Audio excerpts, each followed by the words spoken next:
Hello, everybody.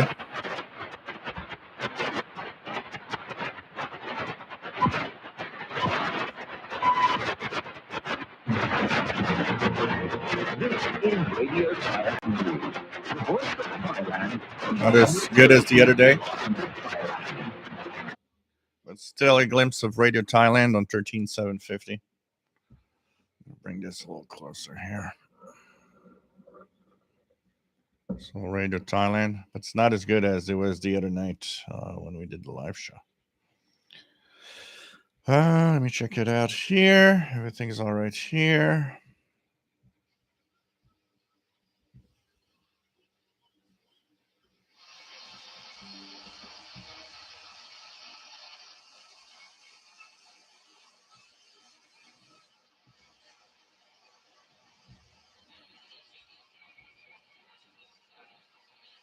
So 13750 Radio Thailand, making it to the East Coast again. One of the last times I'm going to see it on that frequency as this Sunday. It's going to be in the A22 schedules. So that means it's going to move to their summertime frequency, which is usually 15590, I believe. So that's what we're going to get on Sunday. We're getting close to that A22 schedule season change. So that's going to be interesting to see what we're going to start hearing starting on Sunday, this coming Sunday, basically. So welcome, everyone. Just make sure that this is all right. Here we go. I'm going to make the chat a little bigger because I'm an old man. I was about to say another word. And I need to have a little bit of a bigger text to make sure that I can see what I am reading. Nice to have all of you here. Wednesday edition of the live show, of course. And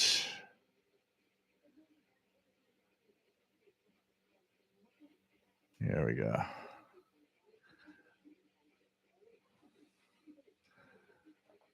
Okay, let's start. Hey, everyone. Welcome aboard. This is the Wednesday edition of the live show, the show where we talk about radio twice a week. And we just have fun and tune around the bands, answer questions. People find signals, and we just, enjoy what often is, as we often say it, solitary hobby. We're pretty much all alone in our rooms, in our basements, in our shack, doing radio, alone in the park, in the woods, whatever. And of course, not many of us have someone close by that does the same thing.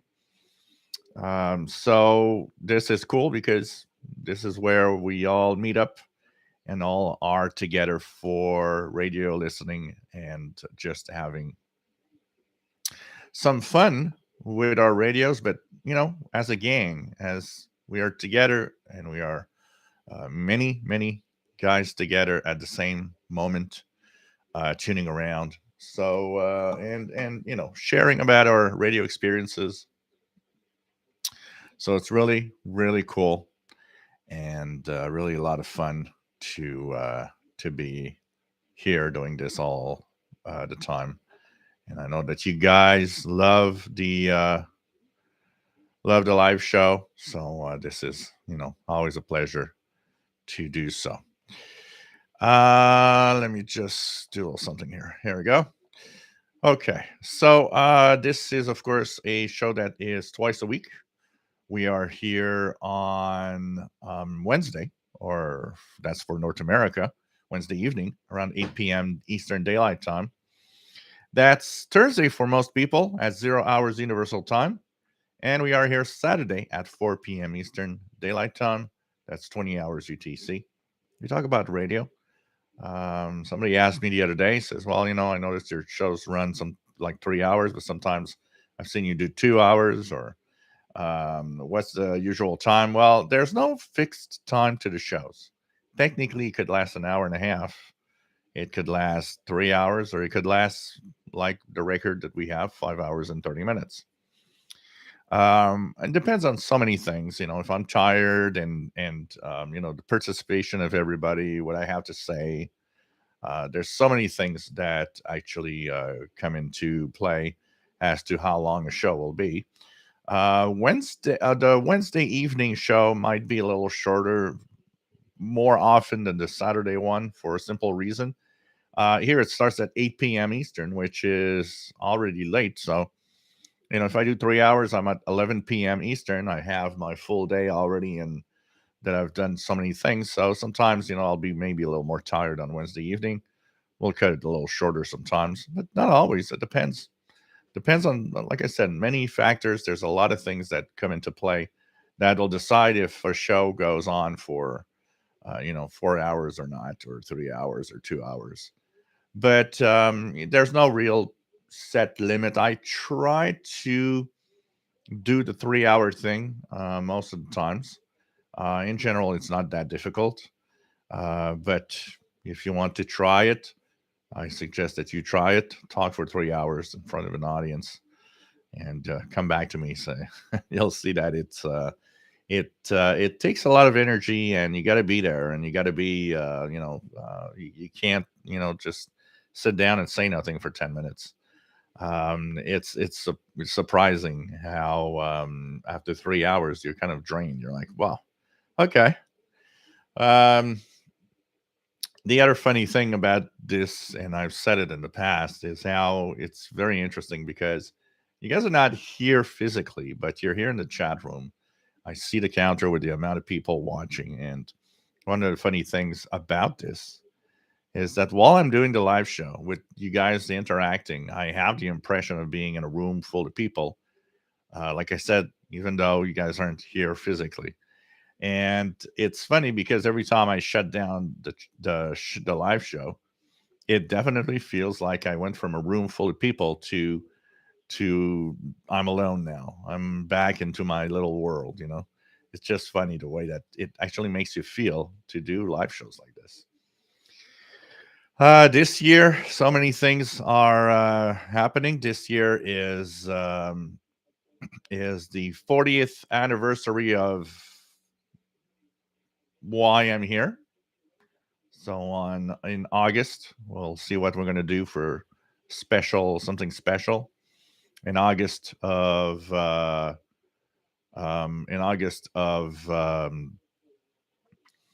this year. So in August of 1982, I had my first realistic DX100, which is the real radio that I had, that I owned. It was mine, and it just started something incredible. I still remember the first night that I turned it on and went through the bands and heard I don't know how many countries in just one evening, and I was hooked from day one. I was hooked probably from the first 30 minutes that I actually started tuning around. And so that's 40 years this year. Pretty crazy how time flies. And well, it actually also goes with the 10th anniversary of my YouTube channel here. So 2012 is when all of this started here on the YouTube. 2014 ish is when I started my first live show, something like that. 8 years. And, doing live shows, I thought, well, let's try it. I don't know how long it's going to go, but I never thought it'd be still there 8 years later. To be honest, I never thought I'd be still there 10 years later with YouTube. I thought, this is going to be a couple of years things, and it's going to be over. But then you check it out, and you suddenly find that, well, 10 years. Okay. So it's what's that song that says 10 years have gone behind you. No one told you when to run. You missed the starting gun. Oh, it's Pink Floyd. Pink Floyd with Time. I like that phrase because it's really true. No one told you 10 years have gone behind you. No one told you when to run. You missed the starting gun. It's easy to do. It's easy to do, especially when you're young, because when you're young, you have no direction. You don't really know, and it amazes me today because I was such for so long I just didn't know where I was going. In my 20s, I had the impression of just going nowhere and not really knowing what I'm going to do. And I guess all of that came true and came more to a reality of what I wanted and what I did know, that I did know. And that started when I was about 30. At 30 years of age, I knew what I wanted to do. I knew I wanted to work for myself. So I started my tech guy duties. And, it's and the rest is there. And I mean, if I'd go back, somebody asked me if I'd go back, what would you change? I said, well, maybe I'd change things in my 20s. And then again, what I was in that decade is probably what makes me what I am today, in part, that moment of not knowing. So it's kind of cool because when somebody tells me, oh, well, I'm 22 and I don't know what to do and what I'm going to do in life and what direction my life's going, I always tell them, you got time. I was 30 when I started knowing really what I wanted to do. So don't worry. Don't worry. You might not have a sense of direction now. You'll have one someday. Anyways, enough blab about talking about this stuff. So my name is Jill. I'm located in Montreal, Quebec, Canada, northeast part of North America. We are here twice a week. There's a beautiful chat room with wonderful people that are here and interact and just have fun with all of us. A lot of cool stuff and answering questions. And if you're new to the hobby, I think this is the best place in the world to start. Nobody here is going to make you feel that you're not welcome. Nobody here is going to make you feel that because you have a what you might think in your head is oh, you just got a $50 radio. Well, $50 radio today goes a pretty long way. It's surprising. Don't be shy. Don't be afraid to talk about what you got, what you're listening with, and we're going to give you listening tips and make sometimes politely suggest, oh well, okay, you got to add radio. There are things. There are things that maybe that auto radio would be better, or we're here to help, not to belittle anyone, and we're here to actually make you feel welcome and want to continue in the hobby, which is exactly what we need. Too many people out there are just like the world of, well, if you don't have $1,000 radios, you just can't be in a hobby, which is totally untrue. And especially today, the portables of today are crazy good. And I'm gonna tell you, a lot of people that will say, well, if I don't have my big ICOM or my big Kenwood, it's not worth it. These, Chinese radios or those Texan receivers or whatever are not equal or not worth it. You're going to be surprised that we're going to get the same amount of QSL card. Uh, Radios have gone a long way, and a lot of people don't realize this. And of course, if you got that $1,000 radio, it's fine. I got two of them here. I got my Kenwood R5000 in the back, and I've got my ICOM ICRD500. Actually, I was thinking on Saturday of hooking up my Kenwood R5000, putting it up here. So Saturday, we might be tuning the bands, but I'll tune with my Kenwood R5000. It's going to be kind of interesting to see.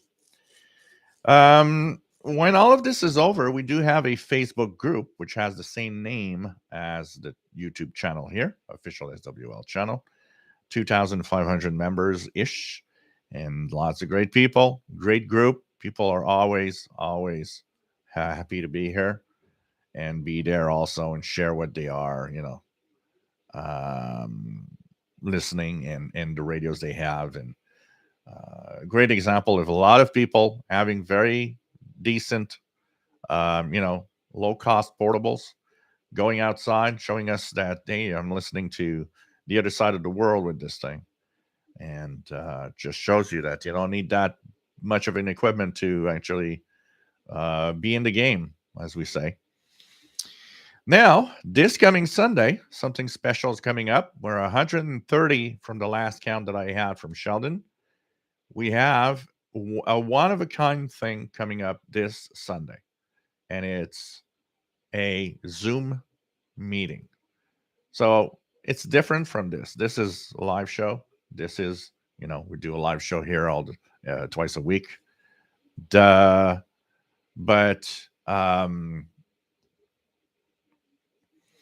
and we will actually want to do a little something where we can meet up, so I can want to see your face, and basically we are inviting you to a free meeting on Zoom, where we, if you want to show your face, it's going to be cool. I'll be able to see the faces of people I've never seen before. You're camera shy or don't have a camera, it doesn't matter. You can just be there in audio. It's fine. You don't have to be there with a camera, and if you don't have one, it's fine. We're going to meet and kind of do a little round table, kind of learn a little more who you are all. This is going to be kind of fun.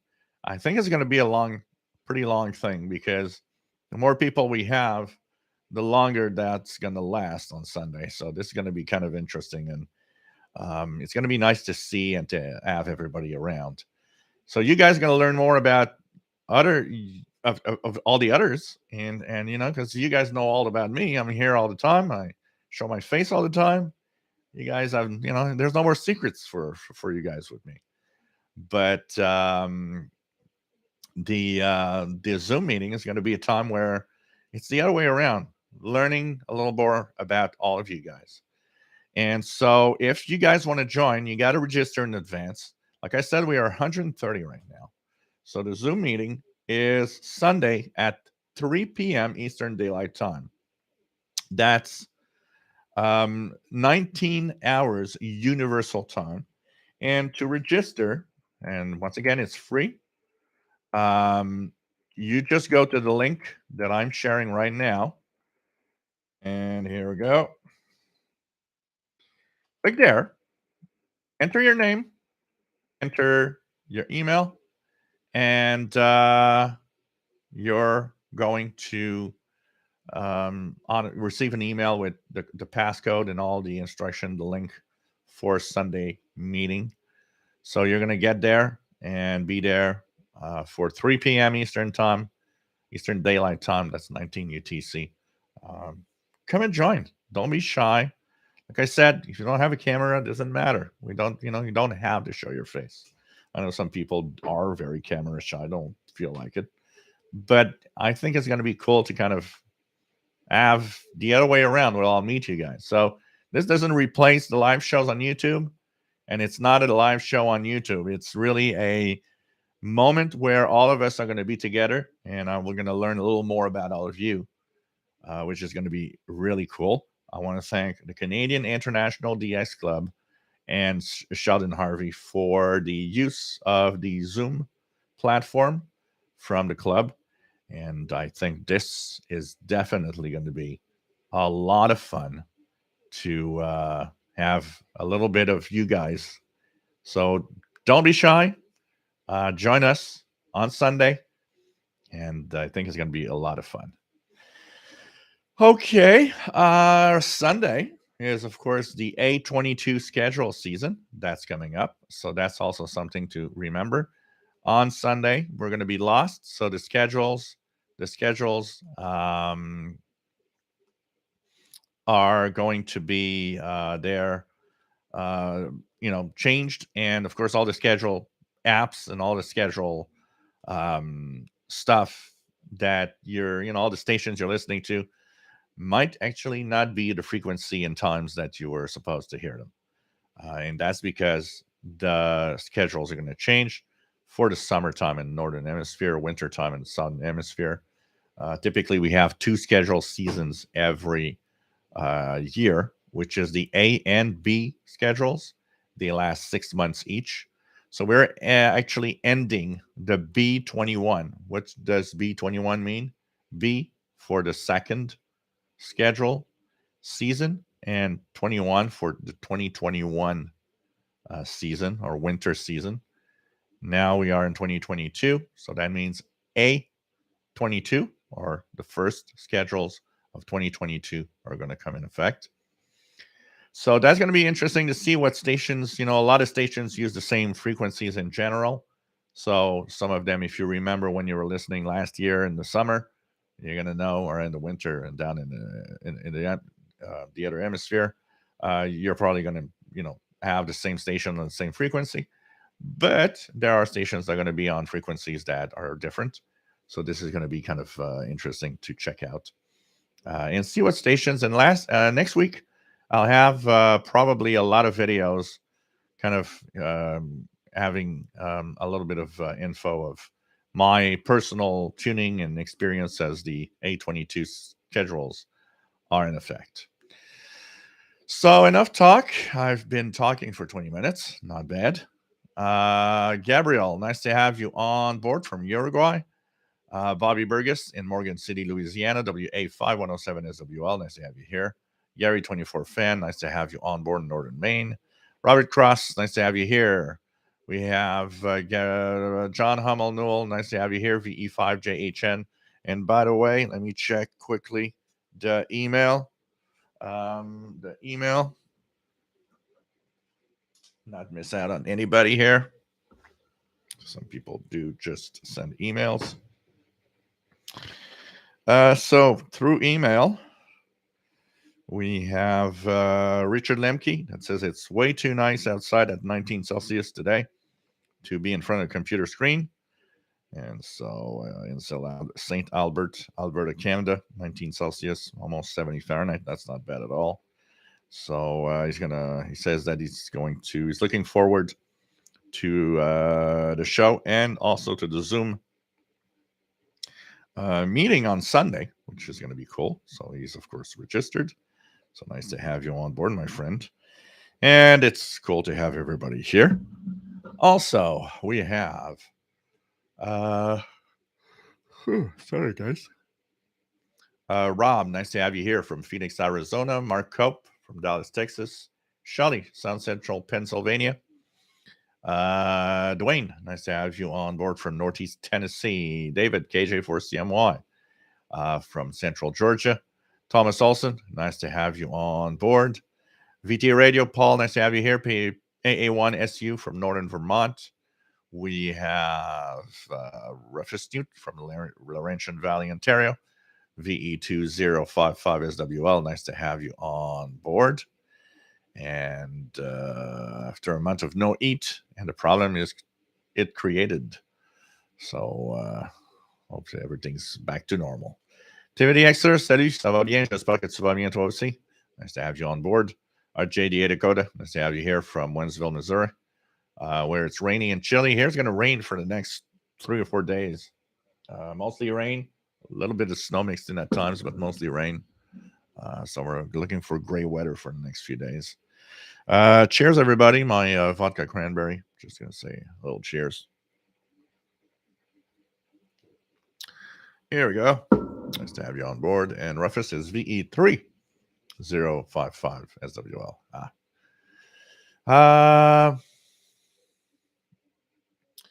What else do we have? Jeff King, nice to have you here from Jacksonville, Florida. Got these little Autocrafters fired up. Cool. Mitch, nice to have you here from Buckeye, Arizona. Jason Francis from Ottawa. Dustin Loaf, nice to have you here. Chuck from Eastern Pennsylvania. Dustin Loaf is from North Alabama. F1 Sushi, nice to have you on board from Ottawa. Christian Marcoux, salut. Nice to have you here from North Bay, Ontario.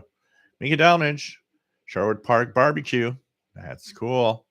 That's cool. I haven't fired up my barbecue yet. I need to fire up my grill.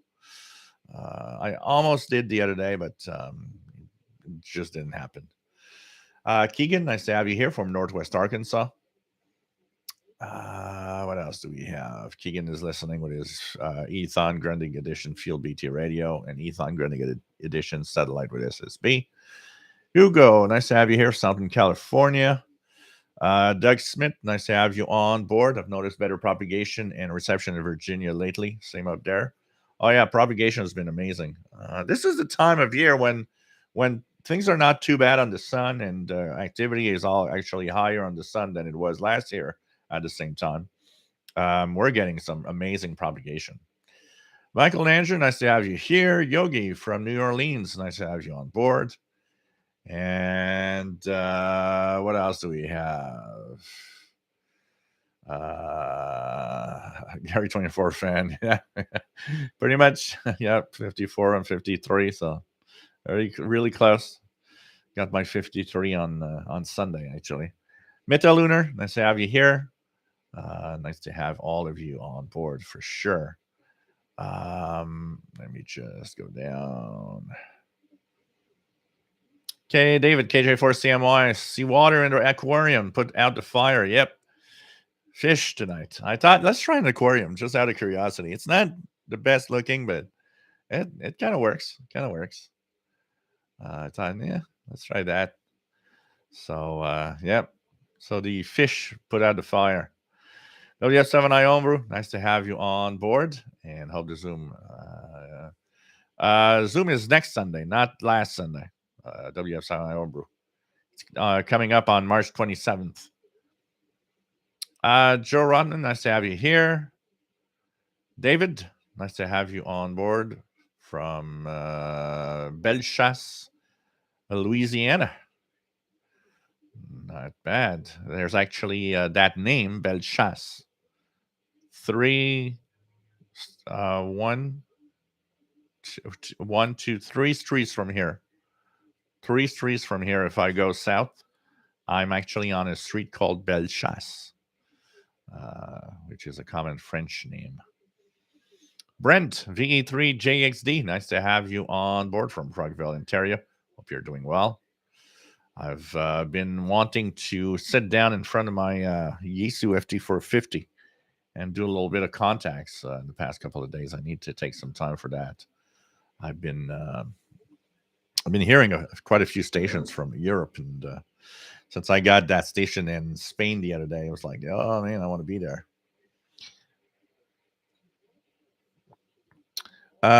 Mitch is actually getting weather facts from the Japanese fisheries and stuff like that on 16969.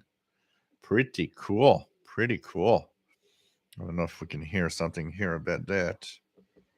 16969.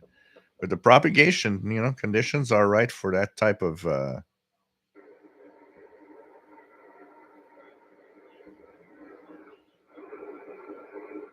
I think I've never heard the weather fact station from that area. It'd be fun for me to get one of those things for sure. Gabrielle is CX0032SWL from Uruguay. We have let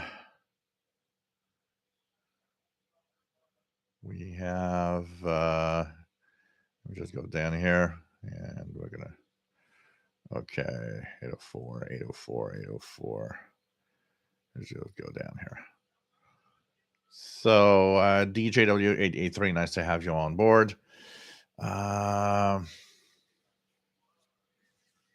So Metalunar found some power line adapters caused noise, but took a long time to find the cause. So this is cool. It's really cool that you found the problem there with those sources of interference. It's always fun when we find something that interferes and we just shut it down and then it gets quiet. It's like, oh man. I noticed my dishwasher. This is the first time I had noticed that. My dishwasher in certain modes actually creates some buzzing on some frequencies. Not a lot of it, but just enough that I kind of noticed that it's there only when the dishwasher is running. Chuck, N5 KVO, nice to have you on board in South Texas. Cool to have you here. We have Joel Bundy, Nice to have you here from Virginia Beach. I've been to Virginia Beach in 1998-ish. Long time ago. I want to go back. Rob loves the relaxing fish. Cool. Cyber Flyer 1. Nice to have you on board. Ronald, nice to have you here from Pittsburgh, Pennsylvania. Raining Cats and Dogs, WA3090SWL. We have Dave Conti, nice to have you here from the Bronx. I think Radio Amazonia is now on 6180. It competes with China. Yeah, but I believe there must be some problem because 11780 is always there on Brazil.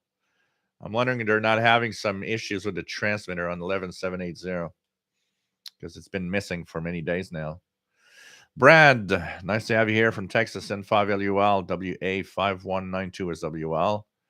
We have Mark, nice to have you here from Southeast Wisconsin, WA9278 SWL. Carl Icon, attempting to DX 40 countries in one show. Oh man, that'd be a tough one. We have to add the amateur radio side on that. CJ, yeah, Dark Side of the Moon was the album from that song that I talked about. Time.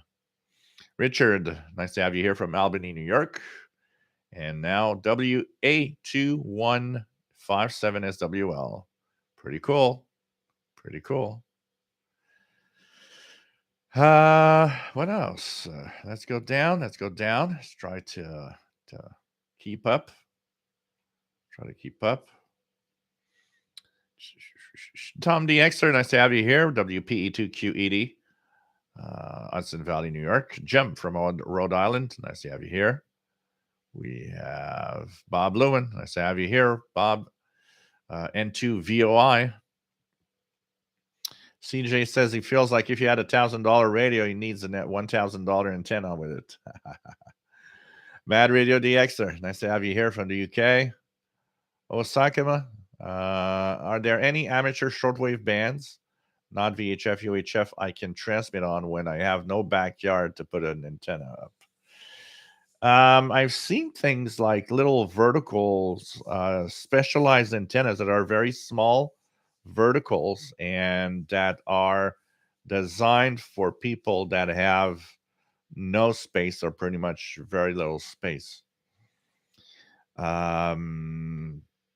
I don't know what's your situation, if even a wire is out of the question. But you can, for sure, you can use, I have a discount here that actually works on 10 meters for transmit. But there are some specialized antennas, little loops. I've seen some little loops that you can just, put on the balcony that are made for amateur use, not too big, and they're designed to give the maximum possibilities for people that just have no room. I also know of a few people that actually have their antenna indoors. They created a indoor end-fed wire, for example, that is in a room, and they use it and actually seems to work. And one in particular that I know of actually worked so many countries with that. So there are solutions for sure. Meta Lunar, I am thinking the really cheap radios are where I might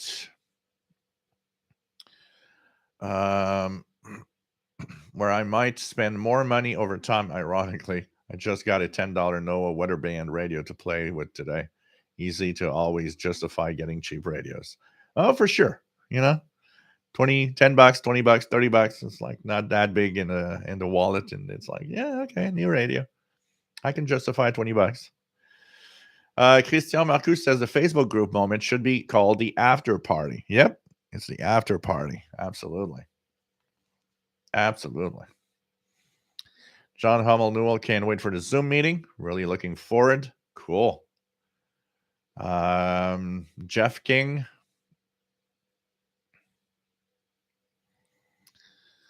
Says someone was talking up his $1,500 radio. I told him it was a bit for me to carry around, especially battery pack and antenna. I like my portables. Yeah, portables are, of course, interesting for that. What else do we have? So Keegan is had a trim and a haircut, so he's good for the meeting. He wants to look presentable. I need a haircut and some beard work for sure to get a little better. Brad, nice to have you on board. Jeffrey, nice to have you here. Uses an SDR player SPDX 730. Work great together. Yep, that's pretty much what I use. Yeah, WF7I Homebrew. The Zoom meeting is this coming Sunday. Yep, CQ Worldwide WPX contest, which is the WPX. Some people call the WPX weird prefix contest. So it's the world prefix contest, actually. Your prefix is the multiplier. So this is cool. There's going to be a lot of activity on the handbands. Maybe we'll dish out some countries on the handbands. We're using the contest on Saturday with the Kenwood R5000.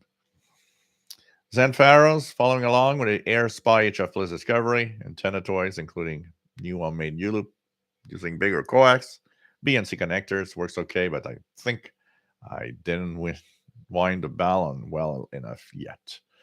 Okay. At least, it's the fun part of radio, experimenting with antennas and stuff. Cool AM radio. Nice to have you on board, Andre, from the Netherlands. BT Radio. Well, we get a reminder and link again just before the Zoom meeting. I do not believe there will be a new reminder from what I know. So better mark your calendar and make sure that you don't forget, because I'm not sure there's going to be a reminder for it. Dr. Sisop, nice to have you on board. What else do we have? Chastank, nice to have you here from Louisville, Kentucky. Randy, Riverside, California, nice to have you on board. Jeffrey is from San Jose, California. We have Mad Max 2069. Rick Satter, nice to have you here. Rick from Milwaukee, nice to have you on board. Yeah, that time change, with the stream, because I follow UTC and not local time.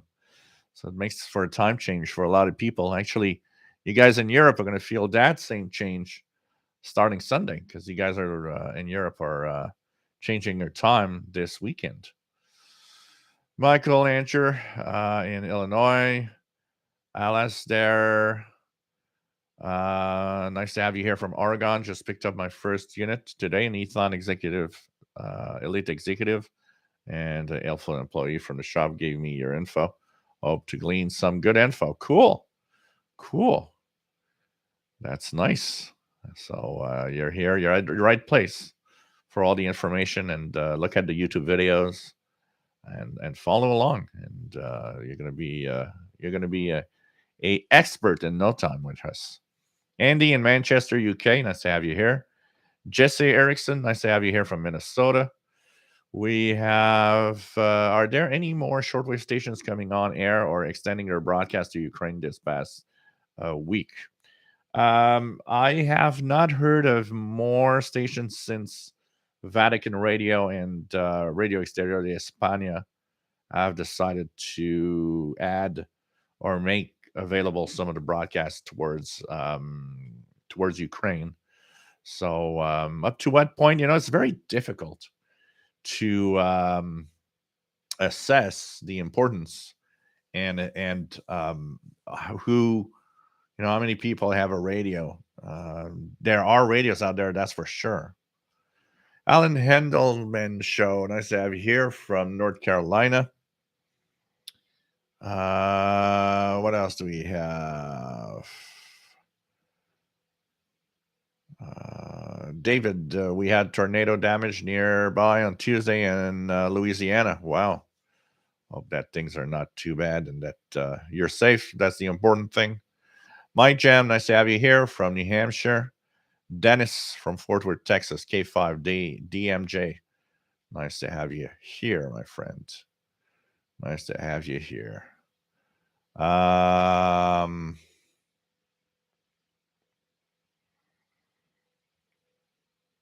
Let me check it out here.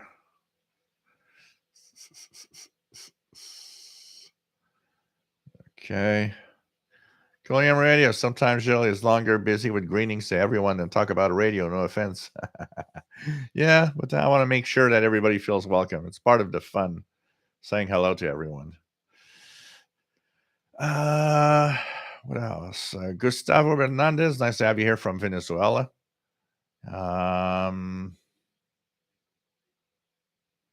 Gary 24 fan learned that this winter that when his furnace starts up, gets interference. We got to be careful and alert on all of this because we have definitely stuff in our homes that are noisy to a certain extent. It all depends, and learning to kind of cope and use them in the proper way or only in specific times is definitely something. My I have a beautiful lamp in the kitchen, but man, when that lamp is on, the switching power supplies that are in it are just so noisy. It's crazy. Noisy everywhere on shortwave. It's almost blocks shortwave. It's like a noise blanker. So of course you don't turn that thing on when you're listening to the radio. Joe Gomez in San Diego. Nice to have you here. Keegan says a DXer in the St. Louis broadcast area posted in a group that WWL was on low power due to power outage caused by a massive tornado hitting the main power station in New Orleans. So, okay, that's interesting. Interesting. So that could open up actually DX possibilities. Michael, nice to have you on board from northern New Jersey. Paul, nice to have you here from Southwest Michigan. Fais attention à toi, TVDX, sir.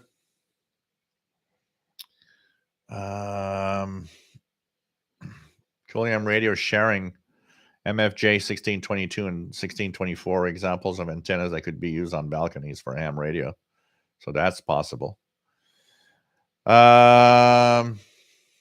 Sis, I've shaved the beard. It's getting gray now. Or I could color it so it doesn't show. It's interesting because my hair is still doesn't have really any hints yet of old age, but the beard and the mustache totally does. So as the rest of the body, actually. Yeah, in my case, I'd have to have a lot of dry toothpaste. Keegan. Jesse Erickson says, Jesse says, propagation is indeed good job. Made it on a random wire compromised and fed at 35 feet with 25 watts to Portugal at 221 UT on 20 meters. I believe he was in the dark as well on 20 meters at that hour. Yeah, this is a time of year actually where we're getting to that point where 20 meters is going to be roughly a 24-hour band. Because a lot of people, we talk about higher frequencies and how they don't propagate in darkness. But we got to remember that there are things that could actually work. For example, in summer, one of the things that happens very often is North American stations or Europe stations broadcasting over the North Pole. Why? Because the North Pole is in constant daylight. So the ionosphere can support 20 meters. So people will actually have contacts from North America to Europe through that effect of sending a signal through the North Pole. So that's and we're just past the the equinox. So the North Pole now is in daylight 24 hours for a big part of it. So that effect starts now. It's going to be even better as the sun gets higher because now it's really low. But as it gets higher, the ionosphere is going to be even more ionized. and that's going to be even better. Greg, nice to have you on board. My birthday is today, 59. Wow, congratulations. Happy birthday, my friend. And have fun with radio and take care. It's really cool to have you here, and happy birthday once again. Mad Max 2069, almost about time for me to upgrade my RTL SDR V3 to an SDR Play. Got SDR installed and running properly into my Raspberry Pi. Cool. Scannery KB1PPJ, nice to have you on board, and looking forward to Saturday.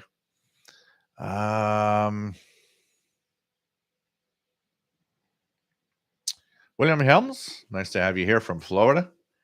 And wow, home since Saturday after having half of my right foot amputated. Wow, I hope you're not too bad, man. Hope things are getting better.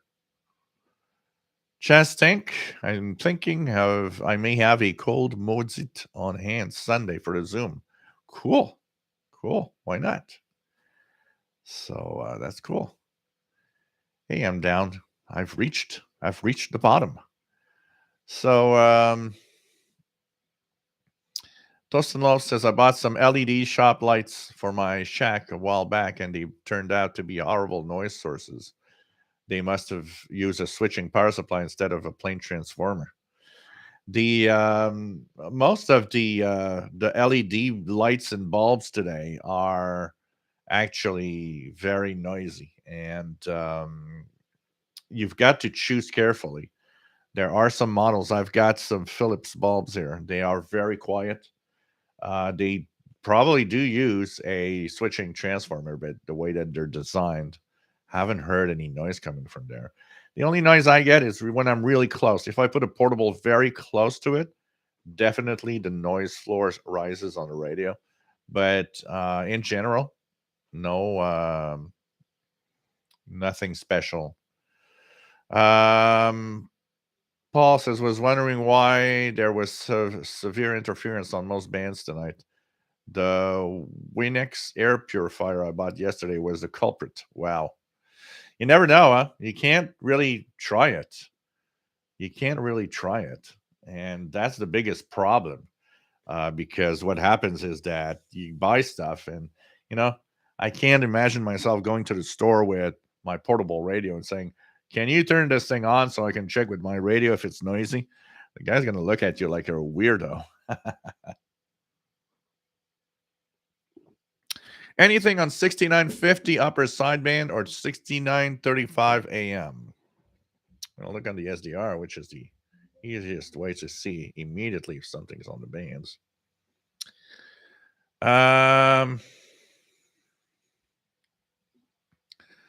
There seems to be something on. Let me just go here. So you're listening to the Texan H501X. 6925. Seems to have something. Actually seems to be lower sideband. That's 6925 lower sideband.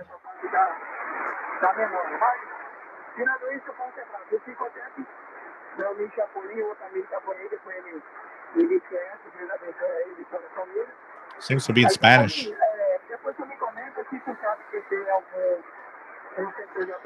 Seems to be in Spanish.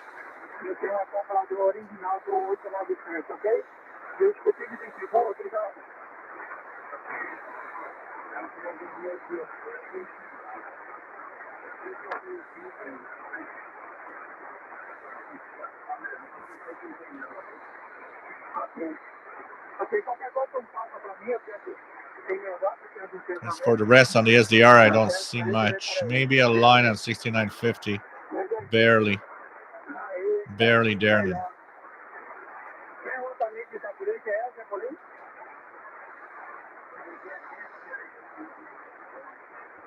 So 6925 lower sideband. Some people talking in Spanish. Pretty much. Keegan says my dad W9JF and I tried LED bulbs in late 2010. We had noise on parts of the FM broadcast band and interference on VHF analog TV output, if close enough. Kerry James, is it worth upgrading my RSP2 to an RSP-DX model? Not necessarily. I don't think if you're thinking in terms of the of better reception. Although there are some, I'm just gonna check the RSP2 here for a second. I want to see it. See what it has in SDR play RSP and 2. Just gonna see what it looks like. Okay, the RSP2. Yeah, okay. It's kind of like an RSP1A, but with more than one antenna connector from what I see here. You know what? If apart from the fact that you'd have one more antenna connector. In performance itself, maybe if you do a lot of medium wave, long wave DXing, because the RSP-DX has high dynamic range mode. Not sure it's necessarily worth it. I'm not sure you would see a difference or enough of a difference in performance to make it worth the money. If you're happy with it and it works well, I think you're fine with the RSP2.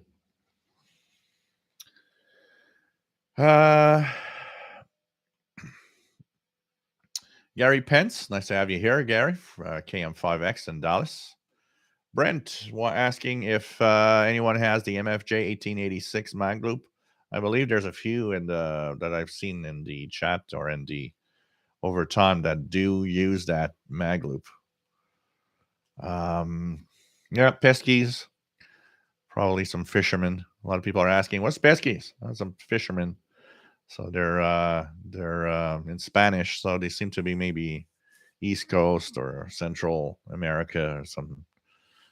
Coming in well, really coming in very, very well here in Montreal.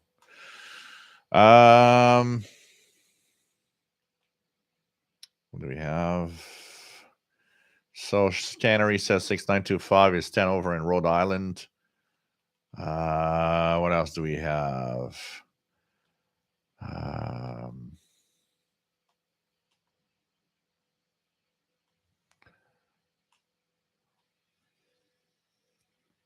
What else do we have? Michelangelo actually already do it. Free, maybe a short section and with the video share, I thought. Okay.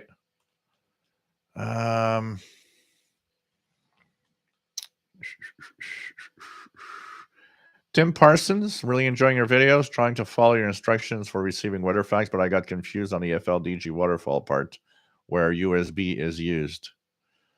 I'm going to do a little something here. Maybe that's going to help you. How about, let me see if I can hear 6339 and upper sideband. That's not there right now. 9109. Let me see here if I can get any weather facts right now. If not, I'm going to wait a little later if we can hear one.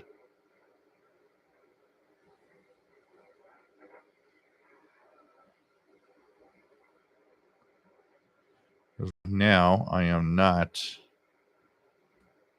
getting anything. And 6339 has, whoops, 6339. It's not giving me any stations right now. If we can get, while we are doing the live show, a weather facts frequency, I'll fire up the weather facts on the FLDG on the laptop and do it there and kind of do a demonstration. Maybe that's going to help you out. It isn't that difficult. So, Tim, when you are listening to a WeatherFax, you put your radio in upper sideband, and your radio has to be tuned roughly 1.9 kilohertz. Even if it's not totally 1.9 kilohertz, often still works. But 1.9 kilohertz gives the perfect tone for most software for the decode. When that happens, when the audio is driven through the software, the waterfall of FLDG, you will see the signal there. You have to match the lines with the signal itself in here. So I'm just gonna, even though we don't have a a proper signal to test out, I'm still gonna bring that here. So, by the way, I do have the Texan H501X as the radio, and I do have the AirSpy HF Plus here. So let me just show you something. I'm going to use anything else that's I can use that would be useful for a demonstration here. So every type of signal that you get, basically, you want to match the lines. So let me start FLDG. And in FLDG, when the audio is there, what's going to happen is you will have, so I'm just going to put some audio. You're going to have some waterfall at the bottom here. That waterfall is going to give you some signal. So if you go on something like, let's go to Morse code just as examples. So here we go. We got a Morse code signal here. Notice that here, that Morse code gave me that little line here. And you have those lines here that you can actually move. So in this case, this right now is for Navtex. If I change the operations to CW, that will give me a better. So let me try to get something else here. There we go. Here we go.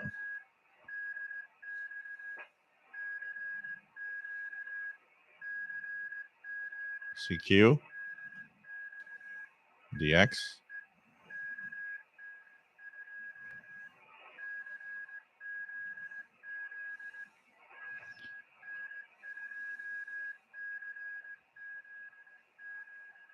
KN2CZZ calling.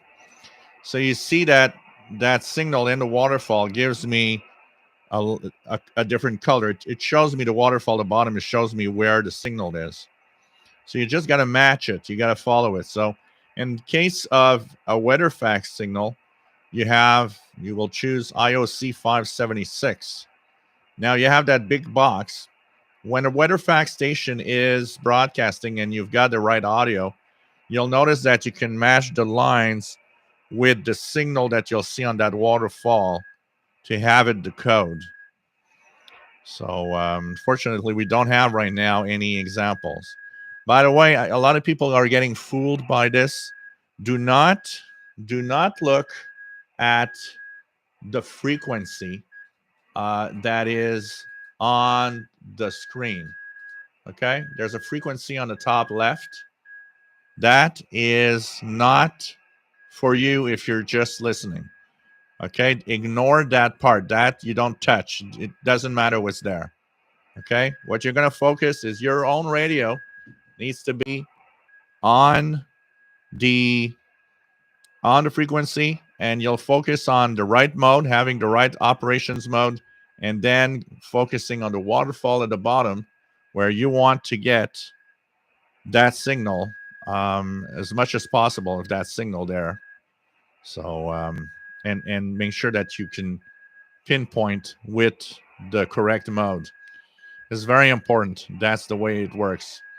So we'll see if we are able to get a WeatherFax of some sort strong enough. I'll try to make a demonstration a little later using this. So FLG, it's not that hard to use, but you know, it is. There's a learning curve there. Definitely a learning curve in the operations of the software. So maybe something I showed you there actually helped you. Upper sideband is always the case for every digital modes that you'll encounter because that's the rule. And you just need to match the lines for the digital decoding. Aubrey Young, nice to have you here. WK is 0Y. Nice to have you on board. What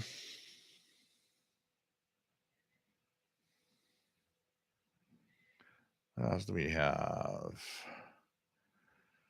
What else do we have? Let me just go down here. Okay. Yeah, it's possible there's Portuguese Mad Radio DXer. It kind of sounded Spanish, but it could have been. It was not. I wasn't sure, but it definitely could be Portuguese. DPBRSTG.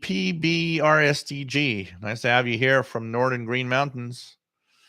Terry James, I missed what is it that you use as your go-to shortwave receiver? It depends where I am and what I'm doing. It'll be either the RSPDX, the SDR Play RSPDX, which is on my big screen that's on that side. The one I'm using right now to stream. This is my go-to radio immediately here. But depending on what I do, because I often multitask multiple radios at the same time. So I have my multi-coupler that shares my MLA30 antenna with up to 4 radios. So sometimes I'll have the SDR Play running there, the AirSpy HF Plus here. Whatever radio here, the Texan H501X is one of my favorite portables. But it depends. If I want to be portable outside, one of the Texans is often what I will use, like Texan PL990 or the Texan H501X, or sometimes something smaller like the CountyCom GP7 SSB, or could be the Sanji and ATS 909X2. I got a lot of radios, so I kind of go around, but I will always choose something that I will know will perform okay.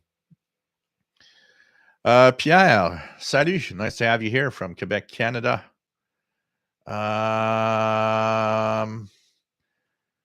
Aubrey says, saying hi back to you. Grandpa watching grandkids, so paying attention and not. I totally understand that. Joseph, nice to have you here from San Francisco, California. Carl Icon, you know what? That's a good question because we were wondering about the weather facts and who were actually using those. So it is really ships with. It could be fax machines, but today the decoding is mostly done with computers. You know what? The NOAA, National Oceanic Atmospheric Administration in the United States, and the Marine Coast Guard stations had an idea in 2012 of shutting down the weather fax broadcasts. So they thought, you know what? Who uses that? Who needs that? And what happened is they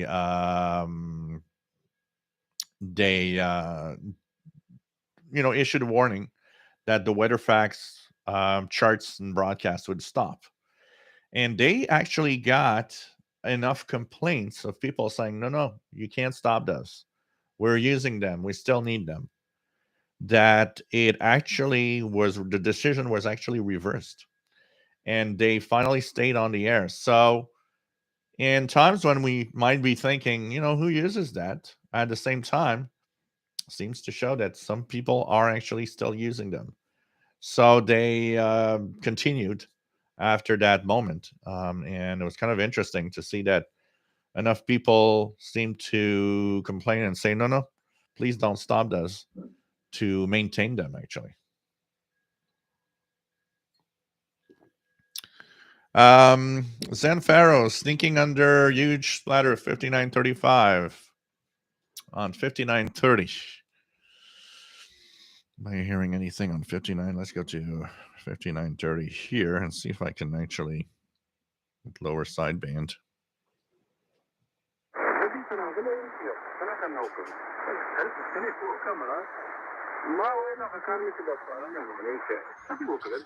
Definitely a station.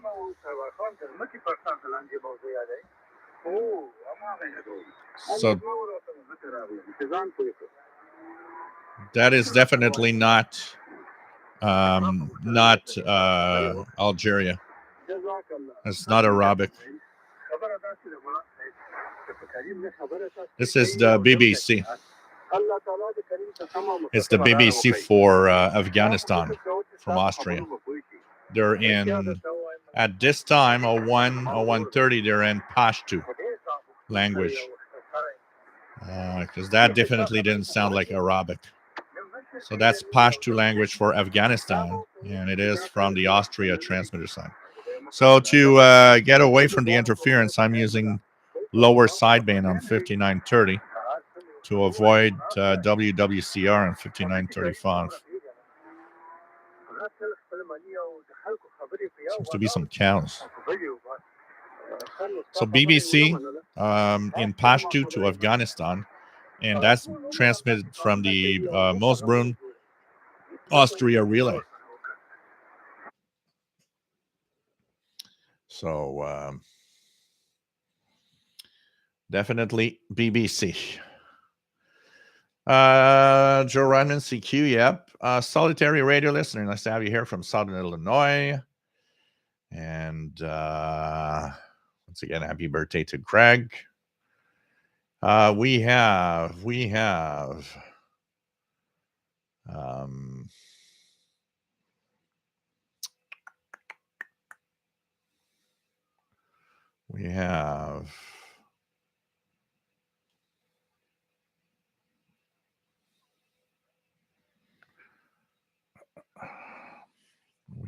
okay. Keith Abbott, nice to have you here from West Texas. Mike Jam, going to give shortwave radio to a friend who has no idea what he's getting. So many things to explain. Have you ever done a video regarding to new listeners, basics? I actually have a full basics and I don't remember how many parts, like 10, 15, 20 parts. I don't remember how many parts I did when I did them. On the channel, if you search, once you're on the channel and you click videos, you can use the search and just type man, what did I call them? Radio for beginners. Just type beginner. I'm pretty sure there's beginner in there, or type basics, radio basics. You'll see a lot of videos. It's definitely something kind of interesting, and basically that's kind of interesting. So yeah, it was in Dari languages and Faroes from 030 to 01. At 01 to 0130, it says Pashto. So they've probably changed the Pashto now. What else do we have? Tim Parsons, cool. Rich, Atlanta, nice to have you here at Force 16.5. Navtex. I wonder if I got it here. Let's go here. Let's see if I 8416. Am I getting anything here? Yep.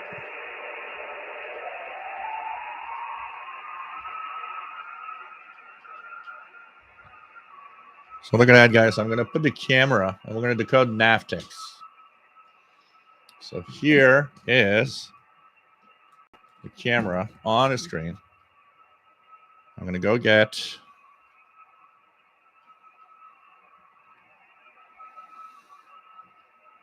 FLDG software.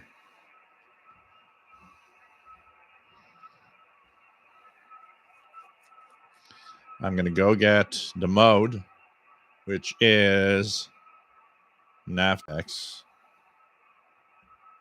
or Citor B. Often it pretty much works. Now, in the signal, I'll put it a little stronger here. Notice that the Navtex signal is shown here in the waterfall. So what are you going to do? I'm going to go match the lines with this here. And with a little bit of luck and a good enough signal, we might actually be able to get something here. I'm going to try something here, sit or B. Pretty much the same thing, but doesn't seem to be locking right now.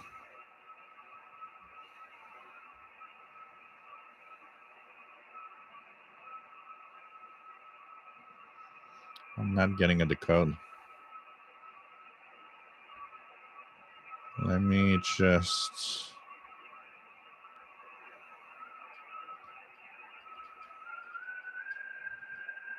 try to get some form of decoding going on here.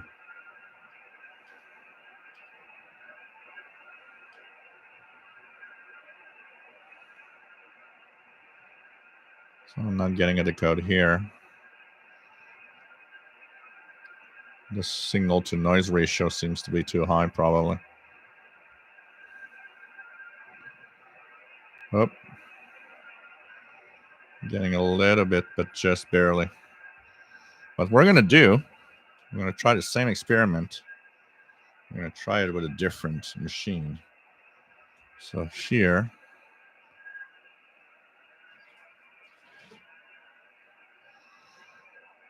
we're going to go to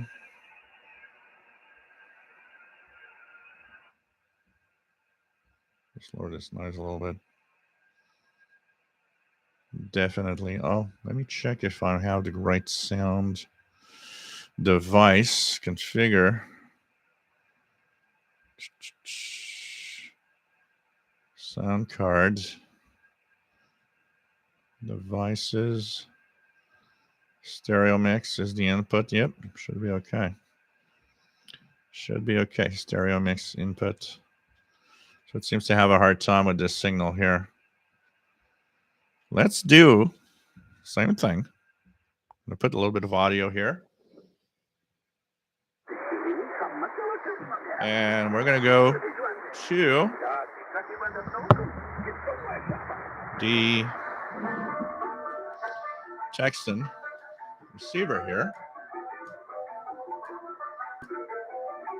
We're going to put 8415 upper sideband.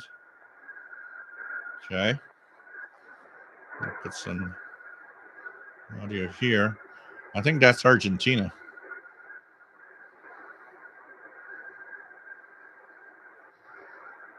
We're going to use an app on my tablet, Droid Navtex. So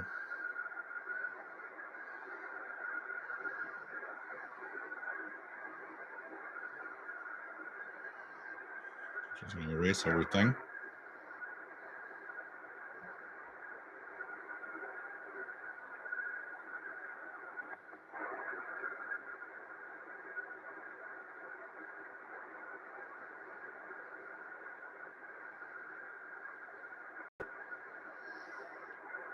Let's see here.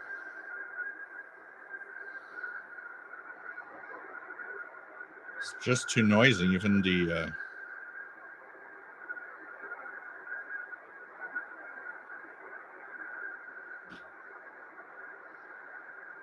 it finds it and it actually locks it down here. Yep. Getting little bits in here and there.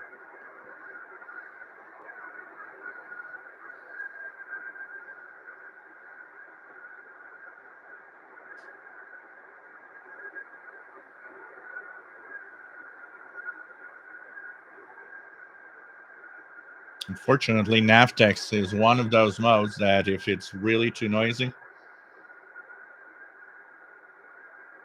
forget it.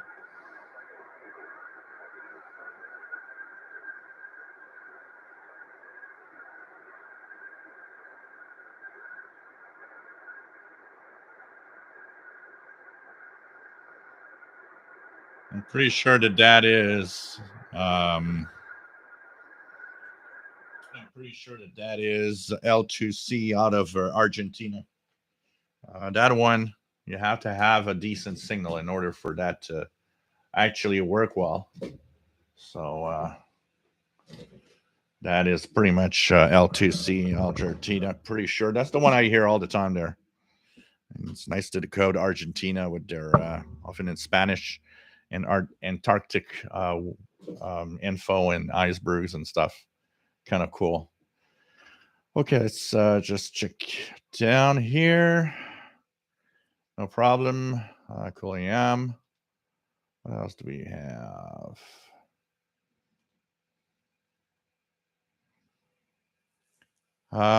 Clark Gilson. Nice to have you on board. KB9SJD. Mad Reader DX is asking if the stream is buffering. Pierre, is the Texan R9012 analog any good for a starter shortwave radio? For the price that it is, honestly, it is surprisingly decent. But don't expect, it's not a DX machine. Don't expect it to be that. But you'll get station definitely. The R9012, I got one here.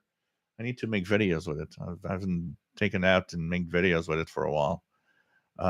It's sensitive enough that, and if you clip a piece of wire to the antenna, surprising what you'll get on it for sure. Take care, Bert. WF7I Homebrew. See you on this weekend.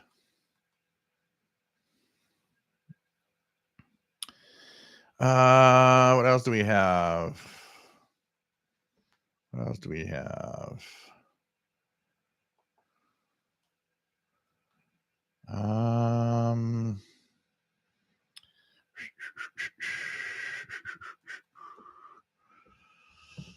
Yeah, but I have the full schedules. There's a place where I have the I have the NOAA full weather fact schedules of all the stations around the world still doing some weather fact stuff. So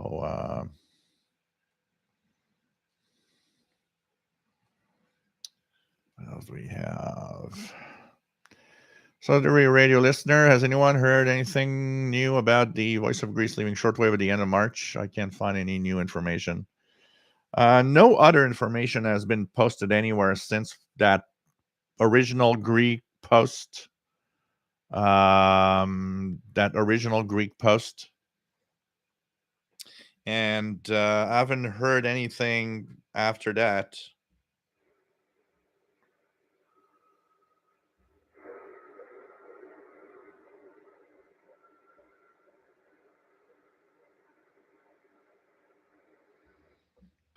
So what we'll know basically is next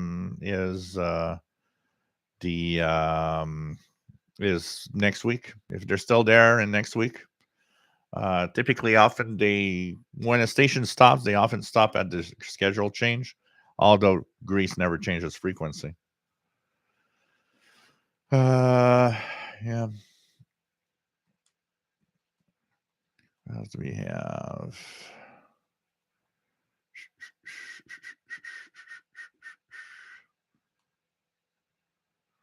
Yeah, there are some ISPs, some internet service providers that do throttle the streaming of sometimes of YouTube and stuff.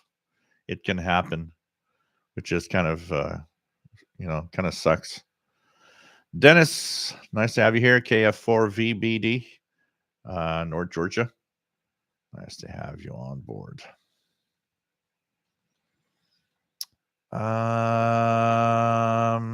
Paul 17780 Chinese jamming possible, or some station is there. Check if I can hear anything here. Am I getting anything here? Yeah, there's something there, not very strong, but it's there. There is definitely some station there. According to EIBI, 17780 would be at this time Nothing is listed at this time on 17780, so I don't know. But there's definitely something. I see it on the waterfall too. So there could be China. It could be many things for sure.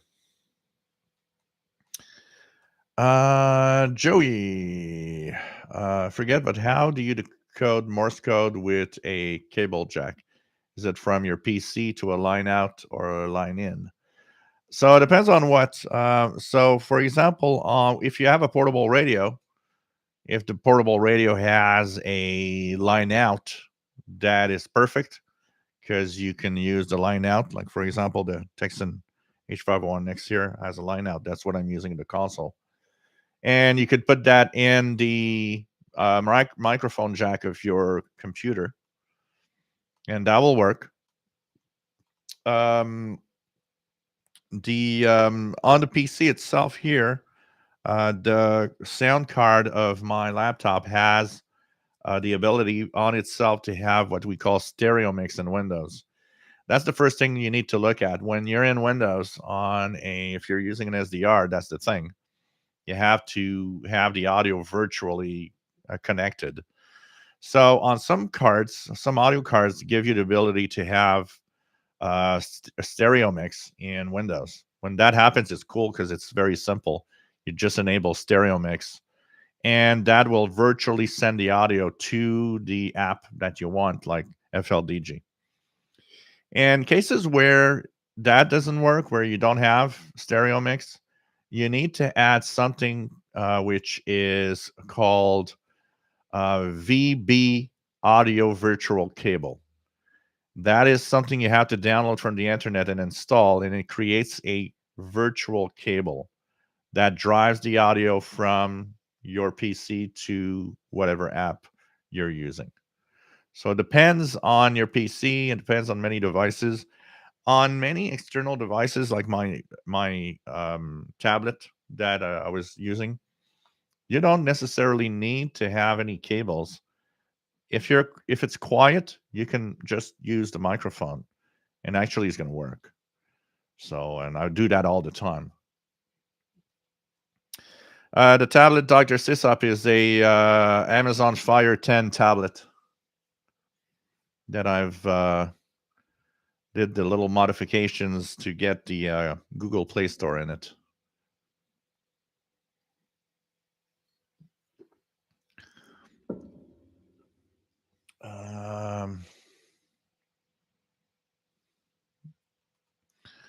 Cool. What else do we have? Rich, yeah, but 8415.6 is Navtex. It's pretty much the same. Sidor B and Navtex are interchangeable. I don't know what one brings more than the other, but Citor-B and Navtex, if you interchange, they both decode the same thing. I've never looked into the details of what one has over the other, maybe some error correction, something like that. But I always use Navtex personally, and it always decodes. But 8415.6 that you got there is probably L2C in Argentina. Usually, if you have it in Spanish, it's definitely Argentina, which is cool. It's a nice catch, actually, when you think about it.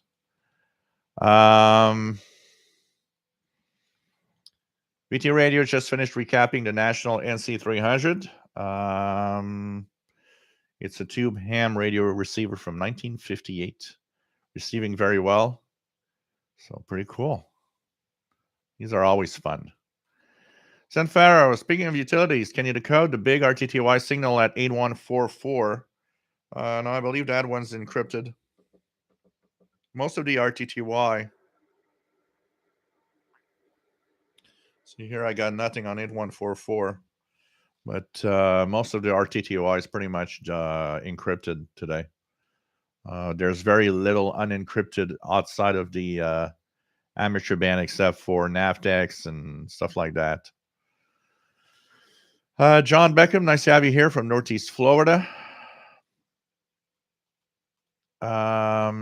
Adesh Manar Ramkinson, nice to have you on board from Trinidad in the Caribbean. And always nice to have you here, my friend. Always nice to have you here. Yeah, not all the ISPs throttle, but some do. Chaz sees the Zoom meeting as a small step towards a official SWL channel convention in the future. Well, who knows? That could happen. Have everybody have a little trip to Montreal. That would be nice. That would be nice. Joey, so on a PC, you would use FLDG software for the decode. That software is for decoding the whatever you're trying to get in a digital modes. The version of Android in it, off of my head, I don't remember. I'd have to go look. It's not the latest, but it's not old. That one is the newest. It's the brand new Fire 10 that they had that they released last year. So it's barely a year old. So it's got, if I remember well, it's got Android because they disguise it as their own Fire OS. But I'm trying to remember which one. I have a blank. I don't remember. I remember looking at it, but I don't remember which one. But to have the Android, the Google Play Store, you have to install on the side on it, because the tablet itself, any Amazon branded tablet, uses a variation of that Android that is locked to Amazon, and the Amazon App Store is kind of crappy store. So when I actually purchased it at first, it didn't mind, because when I purchased it, it was mostly for my ebooks and e-magazines and stuff like that, because that's what I use it most, and going on the web and watching a bit of videos. But it became obvious after a certain time that I've been using it that I'd like to do more. So if you go on the internet, it's very easy to do. You can just sideload all that you need, and then you just install the Google Play Store, and you can get all the Google Android apps thanks to that. It's not the most powerful tablet in the world, but it's okay, and it works well. It's better than a lot of Android tablets, that I gotta say, for the same price. Frank Ireland, nice to have you here from Venice, Florida. So, but think of Fire OS. The Fire OS operating system that Amazon uses is actually Android. It's just disguised and kind of locked down. Christian Marcoux, have a nice evening. JJH, nice to have you on board from Western Lake, Michigan. Always nice to have you. Yeah, it's at least 10 or 11, but it's probably it's 10 or 11. Probably. Take care, Gary 424 fan. Always nice to have you here.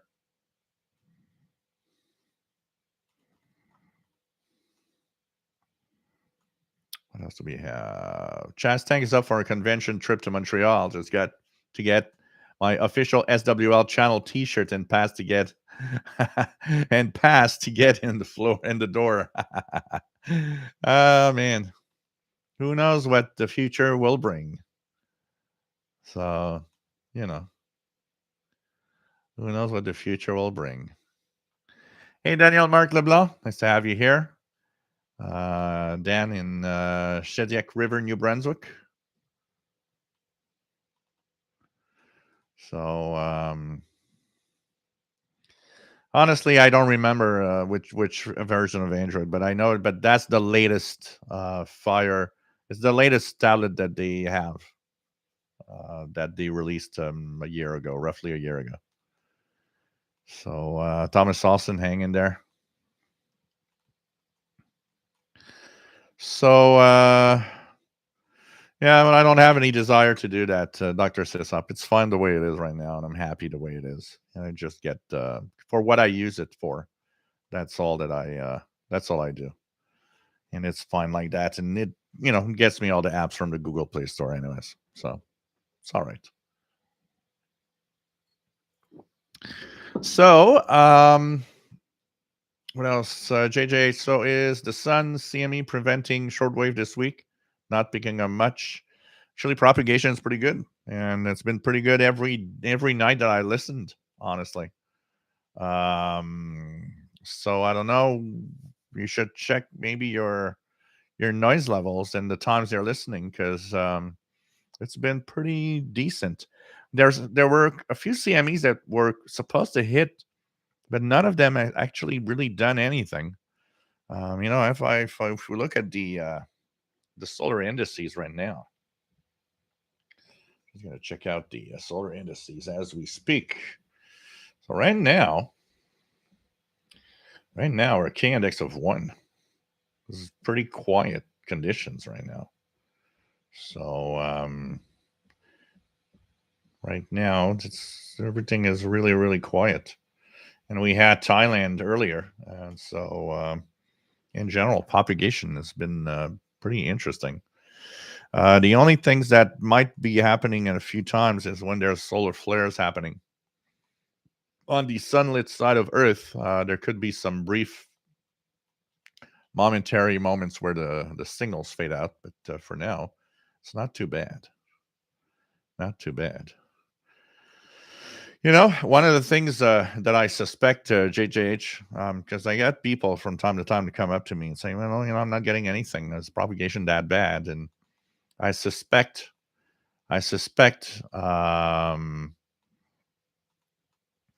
that unfortunately one of the biggest, and we say it all the time, one of the biggest problems for a lot of us is that darn noise. So, John P. receiving Radio Taiwan 5800 from Val d'Or, Northern Quebec. Cool. Yeah, 5800 is actually 0130 now. Should be Voice of Mongolia. How about we check that?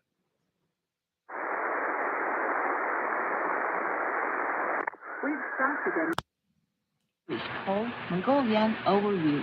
Voice of Mongolia, that new relay. Fields of economy, politics, education, on 5800 via WRMI. And medium enterprises, etc. And the second edition of this series will talk about food, agriculture, and life industry in Mongolia. So stay tuned.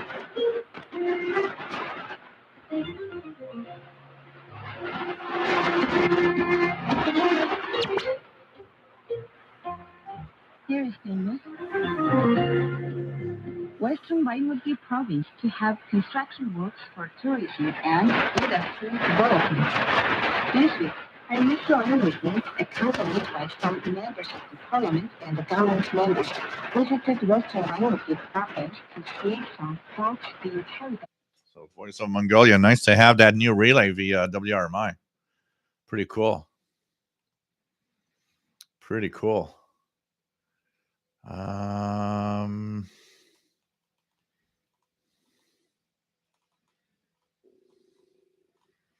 Sun Pharaoh's new homemade U-loop with the maybe not well-round balun is the only one of my 4 antennas that receives brother stare clear without noise on 7520. You counted the stare. You know what? You'll be able, Zen Pharaohs, to sell it, make many copies of it, and sell it as the Overcomer Ministry approved antenna. It gets brother stare real clear where all the other antennas don't. Solitary Rarely listener says Radio New Zealand 15720. Let's try that. Reducing the country's development.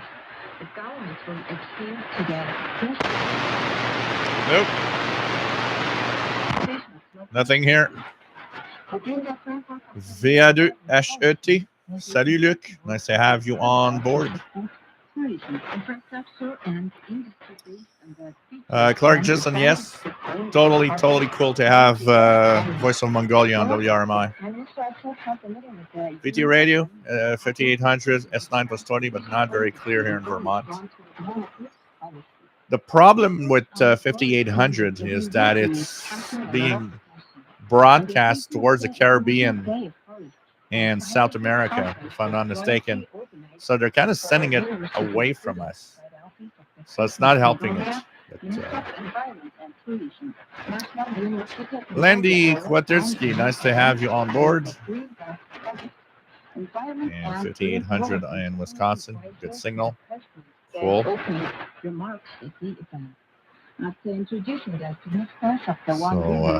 Rich says, I heard Voice of Mongolia, read your QSO report the other night. So really? You're in my letter? I missed that. I missed that. The presentations and research work covered various topics from rehabilitation. John Meckham, I have been spending more time with my adopted 5-year-old cat, Daisy, and less time on shortwave. That will get back normal, hopefully. Daisy is a lab cat.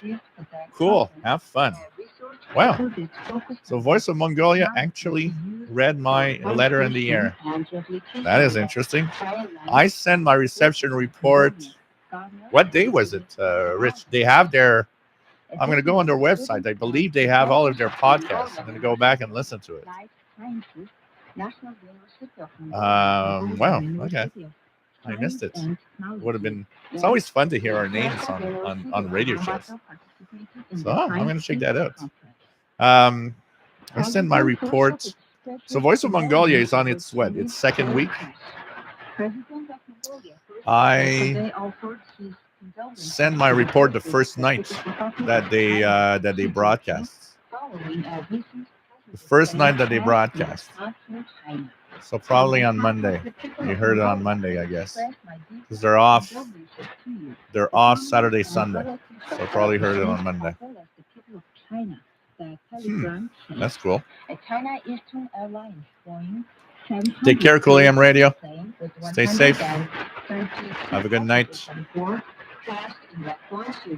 So I send my report the first night, the first day of their broadcast. So this is kind of cool.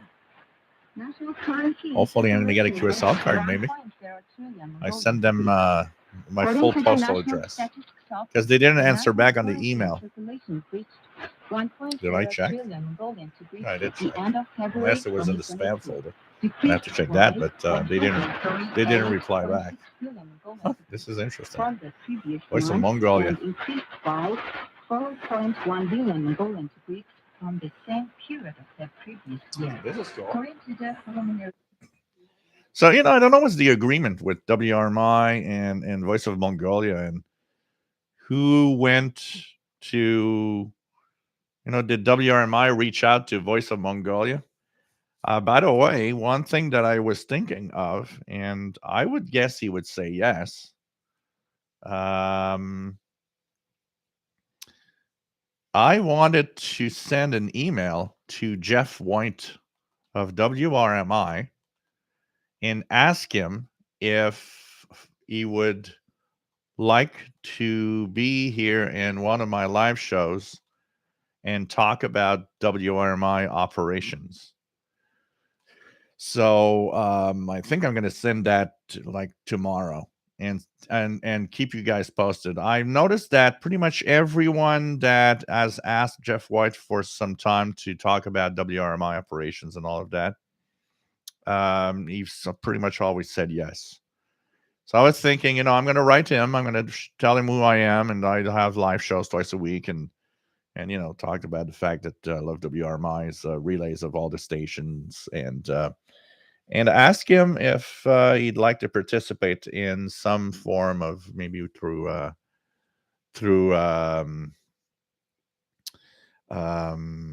Skype or something, and we could see him and have the audio and all of that. I think would be fun, and it would make my first kind of my first little interview of somebody that is well known in the hobby.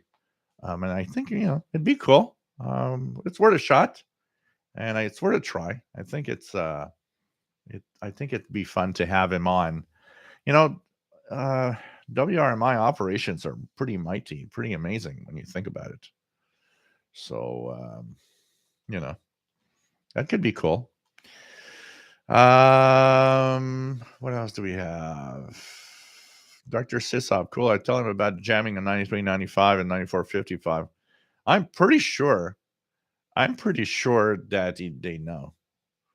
I'm pretty sure that they know that they're being jammed by Cuba. Most of their frequencies. I know 9955. I mean, 9955 is kind of the original Radio Miami International frequency before Okeechobee, Florida.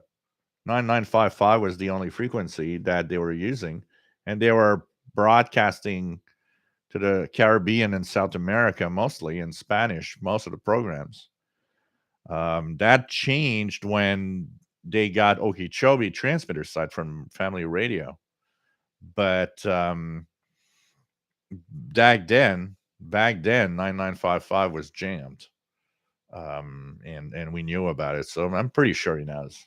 I'd be surprised that Jeff White doesn't know who jams his frequencies and what's happening with them. He seems to be pretty close to all the operations there. Solitary radio listener, I think before I give up on my Drake R8, I'm going to change out the old power supply and see if that does anything.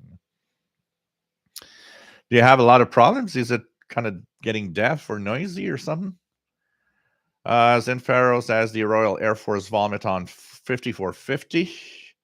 David KJ4CMY, it would be cool to have Jeff White on your show. Yeah, that'd be kind of fun. That'd make it an even more official show. That'd be kind of cool. Landy, fell off ladder work on Thursday. Got a CT scan Friday. Broke right heel 2 places. We'll have a lot of time for YouTube, eBay, Amazon, and AliExpress. Going to cost you a lot of money to be sick. That is a big, big problem.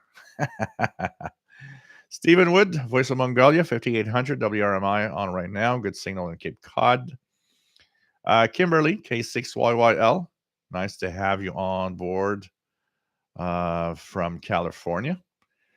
Jeff King, Mongolia coming in fair here in Jacksonville, Florida. Cool. Skip, better late than ever. Absolutely. And 2EI, nice to have you here, my friend. Have a good night, Brent. V3JXD, nice to have you here. Okay, it shuts off randomly and the display is very weak. Huh. Could be some power issues. Try to power it with an external power supply, see if it changes anything. Maybe it's just a power issue. And if not, my Kenwood R5000, that's what we were talking about with Fastload, that actually he's the one that fixed it. There's one slight problem. It sometimes kind of shuts down and starts again, as if you would press that power button very quickly. And he was saying that he wasn't sure exactly why it was doing that. Ron Jr., nice to have you here. Dennis, would be especially cool to hear White speak on Ukraine rebroadcasts. And of course, that group that actually pays for some of the broadcasts towards Ukraine and Russia, which is kind of interesting also. So it's pretty cool. So how about we tune the bands a little bit? We're gonna put the SDR here. I'm gonna bring that little light here so that it actually is going to be a nice and welcome little light for the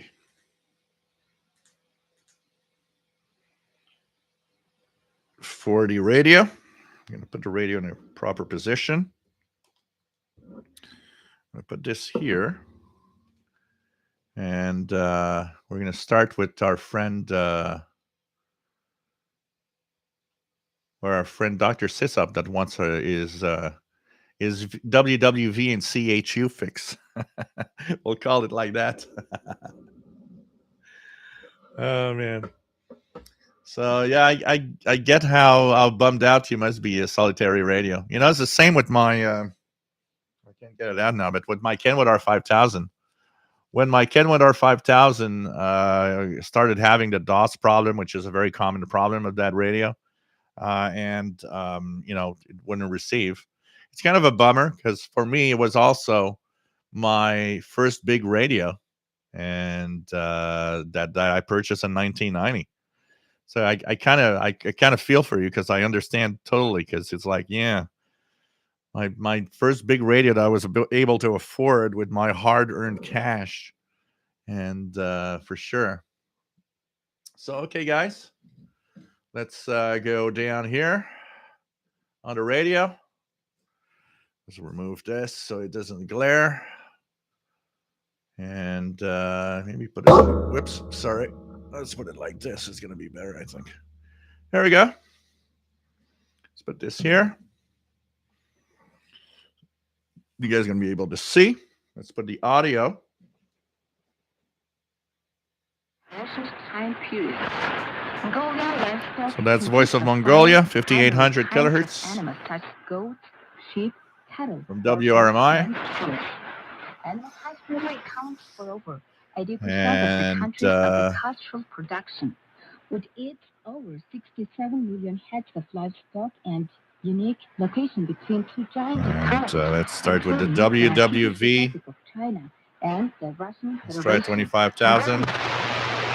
Nope. Very high noise. 20,000.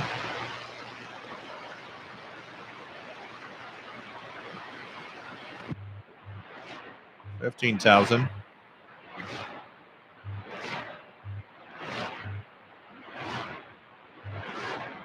That's 15,000 coming in. WWV.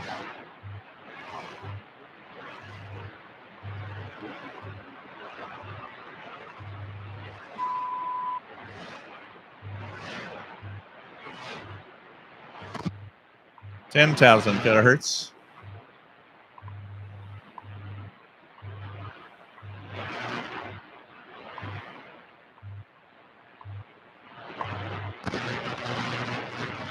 Very weak 5,000.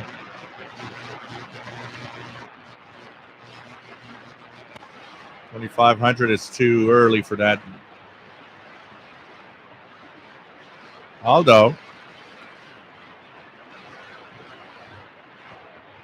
I think we're hearing it just a little bit.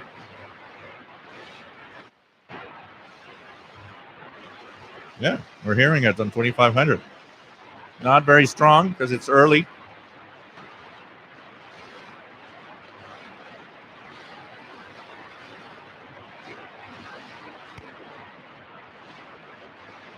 The best time. Yep, we heard the beep. So 2,500 is coming in. And 3,330.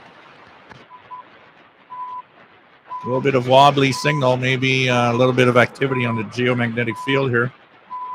So 3,330 for CHU.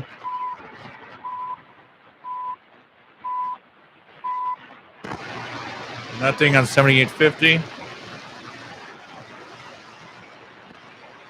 Nor on 14,670. Let's try RWM time signal.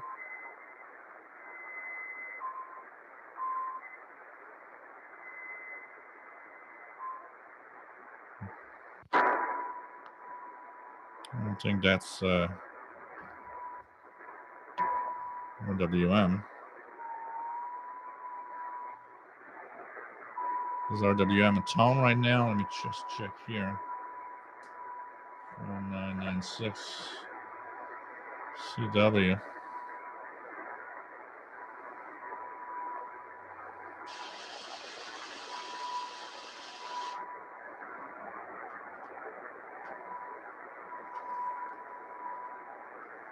No, I think that's not the tone coming from there. Nine. Whoops. Wrong buttons. Let's try 999. Yep. 995 upper sideband. No RWM Moscow at this time. Moscow is not responding.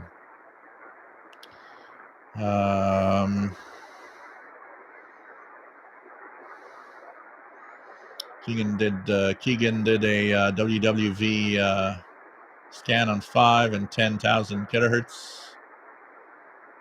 Victor Sysop 9940. The other night it was always only a carrier 9940. Not coming in here, but it's 5085 is 5085 with some old school music. That's the kind of music I want to hear on the tube receiver. No audio on Radio Havana, Cuba on 5040. Radio Rebelde 5025 from Cuba coming in well. John Beckham 5800 coming in Northeast Florida. Mad Reality X here. Weren't you about to go to sleep? Yesterday managed to get 20,000 kilohertz WWV for the first time. That is cool. Try 25,000. If you get 25,000, it's going to be really cool.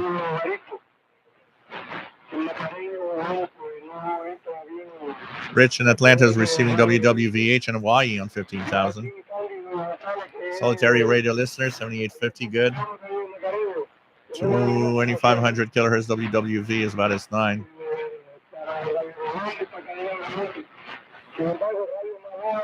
Shelly got 5,800 in South Central Pennsylvania with XH data on telescopic. Pretty cool.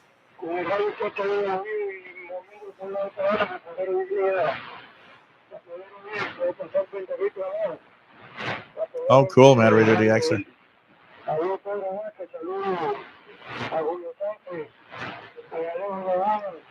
Let's check out. Let's go down from 10,000 kilohertz. I'm going to see what's on the bands here a little bit. I'm going to put the EIBI space schedules on this screen here so I can actually get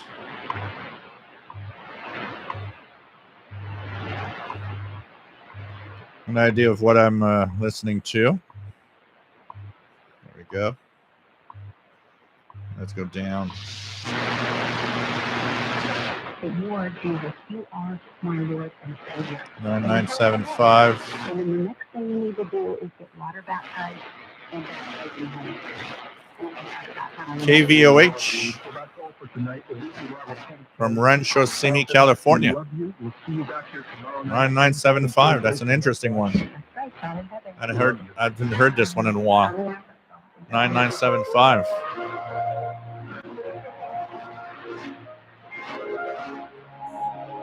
KVOH, Rancho Simi, California. It's kind of cool.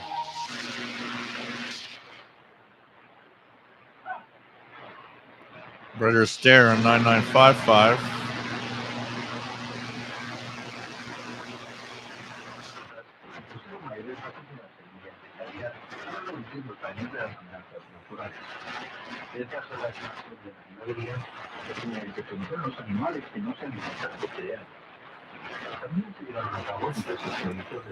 KBS World Radio from Greenville. Didn't even know that they broadcast from Greenville to South America in Spanish. KBS World Radio on 9870.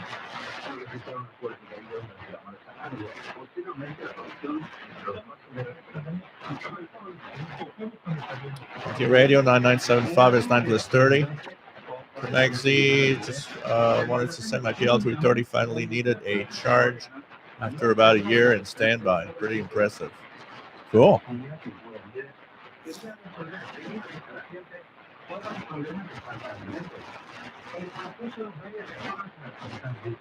9975 is actually should be going on till 0600 from what I saw on the schedule. It's probably just a program change.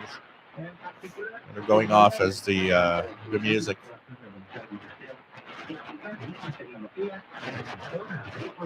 9975 into Northeast Florida. 4980 and 4985.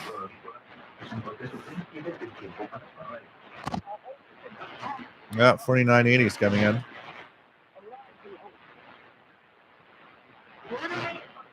4980. You got a lower bandwidth.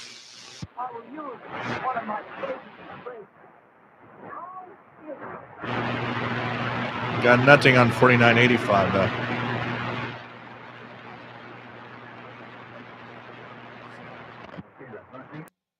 Oops.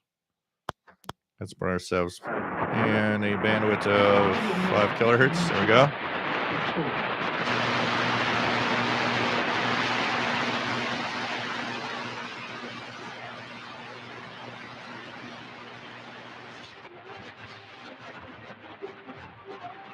Only 710 with some music.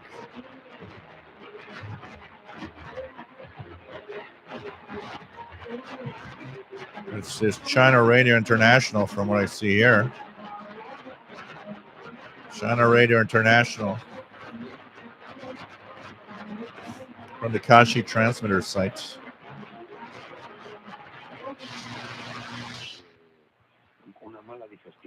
Spain still on 9690 at this time. What time do they stop?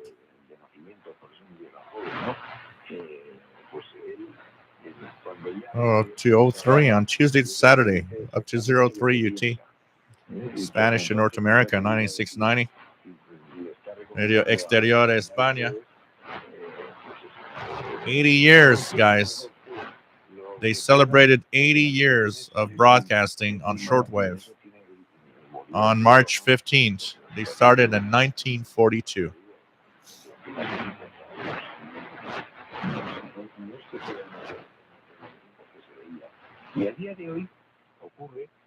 Hashtag sometimes I'm tuning signals. I like to drink a cold Starlight. Seems to fit the signals from Space Moment.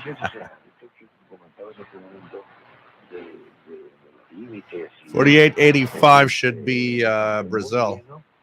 Let's try it here. Not very strong. They are nice. It's stronger than that. 4885 is Brazil.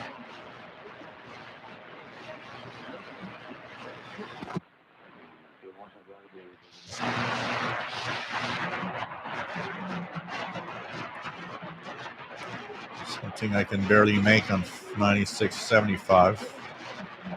Seems to be China National Radio 1.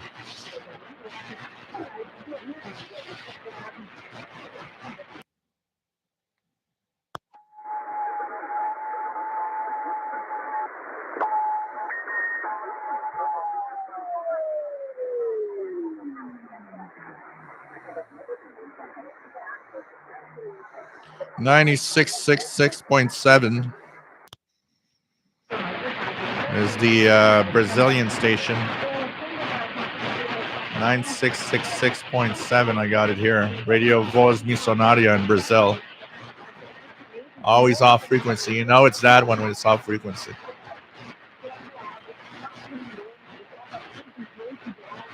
Yep, Radio Club de Para, 4885 from Brazil. John Beckham's got 4980 and the Celadon RR 108 in Northeast Florida. Luis likes to listen to Radio Exterior España on the weekends for the soccer broadcasts.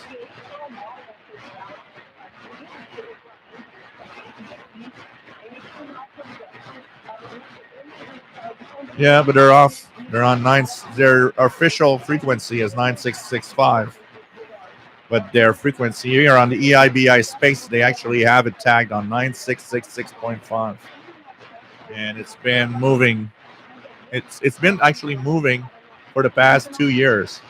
It slowly went off, and now 2 years later, it's about 1.7 kilohertz off. So they should be on 9670 sometime in the next 2 years.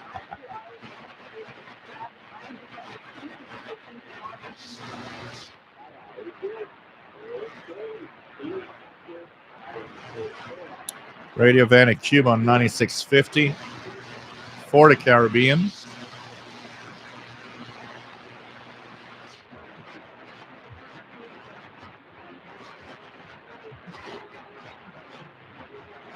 Music on 9590. China Music Radio, no, China Radio International to South America.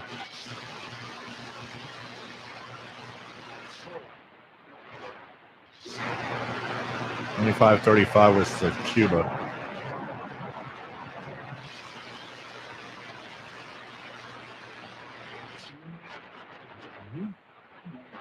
Greece on 9420. Yeah, I'm getting Greece tonight. Voice of Greece, 9420. Monday to Saturday, so 206 hours UTC in Greek to North America.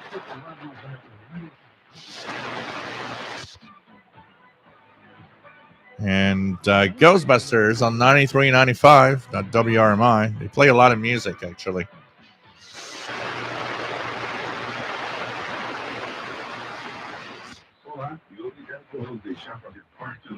WBCQ on 9330. World's Last Chance.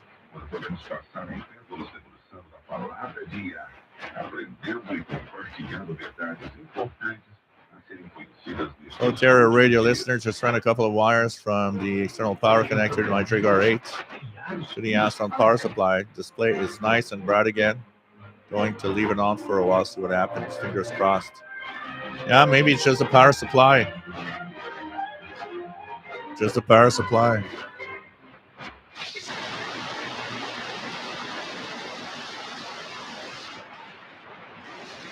A265, which is a very weak WINB. Very weak. Move it on to the next digit. So let's check out an upper sideband and go down here. Talking of down, I'll check something here. 6339. Out of curiosity. Nope. I'm making it right now. See if we can hear some utilities of some sort as we'll go down the frequencies.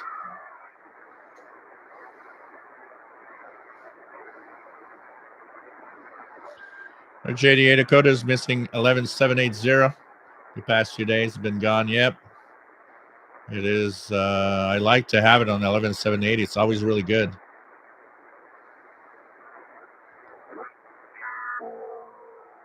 $8992 has that weird tone on it.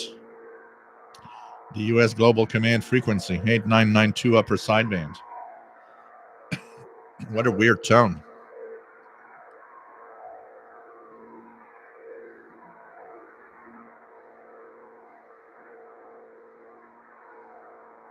Look at that, weird.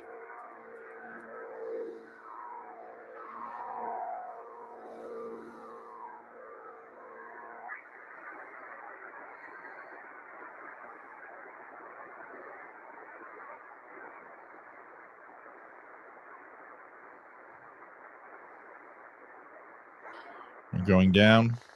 Oh. So I'm over the horizon radar. Around 8730. It actually is. Look at that fat signal from 8720-ish to 8740. Look how that signal looks. Big fat signal there.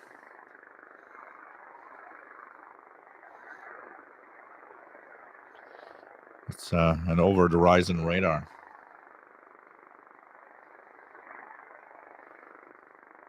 And Pharaoh's 8992 has been doing that for a couple of days. The voice comes over it once in a while. The tone is not on the other EAM frequencies that I've heard. Nope. 8992 seems to be the only one that definitely has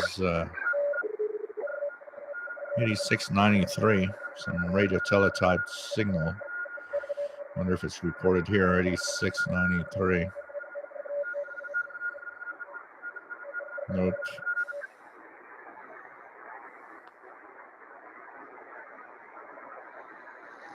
By the way, if you guys want to DX Greenland, they have marine broadcasts. I heard them on the Icelandic SDR, Kiwi SDR the other day. And they have many frequencies they use for their marine broadcast. They last like 5 or 10 minutes.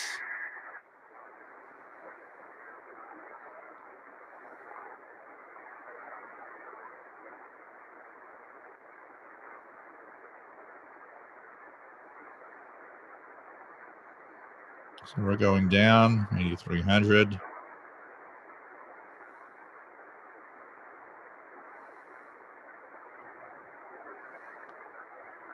And we've just reached 8,000 kilohertz and going down.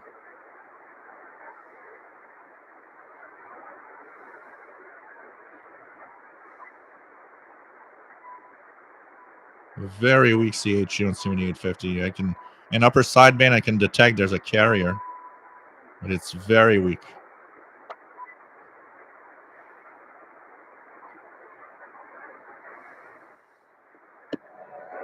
$77.80, which is WRMI. WRMI on 77.80. Этого года. В документе указаны, какие ценности россиянам чужды, а какие передаются из поколения в поколение и формируют гражданское единство. По сохранению развития нравственных ценностей упоминаются патриотизм, служение Отечеству, коллективизм, историческая память и так далее. Среди разрушительных культ эгоизма, отрицание идеалов продолжения рода, отрицание патриотизма. Congratulations, Keegan. 200 subscribers and mounting. Pretty cool. I was looking here today. We are at 34,400, something like that. Slowly mounting. Slowly mounting. Противодействию деструктивным идеологиям и приоритете духовного над материальным, а также сбережением народов России. Некоторые эксперты уже высказались о том, что этот документ напоминает моральный кодекс строителя коммунизма и что этот проект нацелен на восстановление института. Rob, there is very nice radio. I like the position of everything on it and the left-right knobs. Yeah, I love it. I love my H501X. I got to say, it's one of my top go-to, and you can hear how good the audio comes out of this radio, even through the line out jack from here. Amazing audio.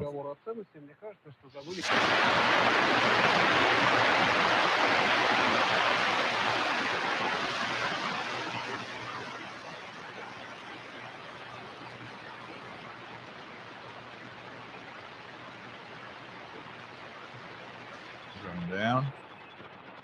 So we got some teletype here on 7600-ish.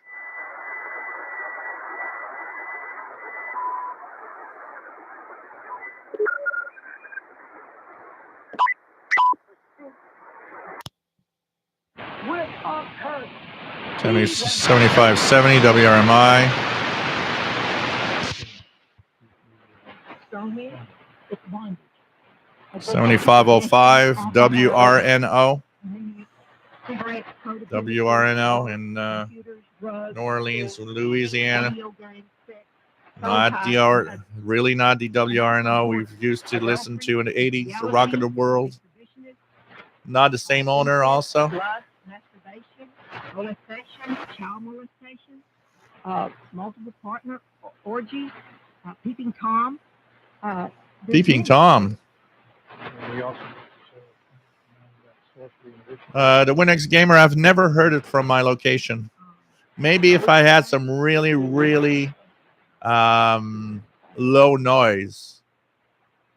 So Divination, astrology, channeling, crystal balls, fortune tellers, demonic games, horoscopes, rebellion, independency, Ouija board, palm readers, Satan. Adesh Manar Rankinson. manipulation or witchcraft. It's a signal to noise ratio. It's the way that this radio reports its signal levels. So the first number is how strong the signal is over the second number, which is over a noise floor, basically. To make it simple, the more there's a difference between both numbers, the better the signal in general.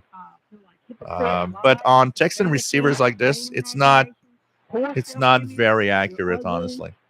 I'll often rather have the time displayed here rather than have the signal to noise ratio, but it's a way of reporting the signal level on the receiver.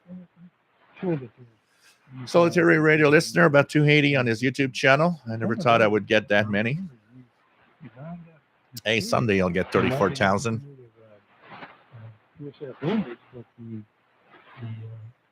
I passed the 100,000 on my tech channel, so I'm waiting for my. They send me an email. I'm waiting for that YouTube play button. My ATS 25 is going very well. It's actually in charge mode right now. In Ezekiel, it talks about the Prince of Tyre, the King of Tyre, and the Prince of Tyre. And in Ezekiel, it talks about used it pretty much all evening last night. With names, Used it pretty much all evening last night. Really had a lot of fun. Really enjoyed this little radio. I'm having a lot of fun with this. It's a novelty thing, but really having a lot of fun with this. Honestly. Retaliation, paranoia, sedition, and Tarshish is the chief treasurer. It's greed. And if you keep been uploading KBC radiogram and now Pop Shop radiograms lately. He's holding on to it. He's got a grip on it. And you're going to have to learn. Well, you can, continue posting, Bobby Burgess. That's the first thing. And you can share videos, and that will slowly give you more. If you give interesting content, you'll slowly have more and more people attracted to your channel. It's the horse trader. He's the transporter. Jeff King, Argentina, now on 5,800. Nick Spencer, I heard your email being read on Radio Mongolia the other night and just thought it was the coolest thing. Thanks to you in this chat for helping newbies like me get into shortwave. Cool.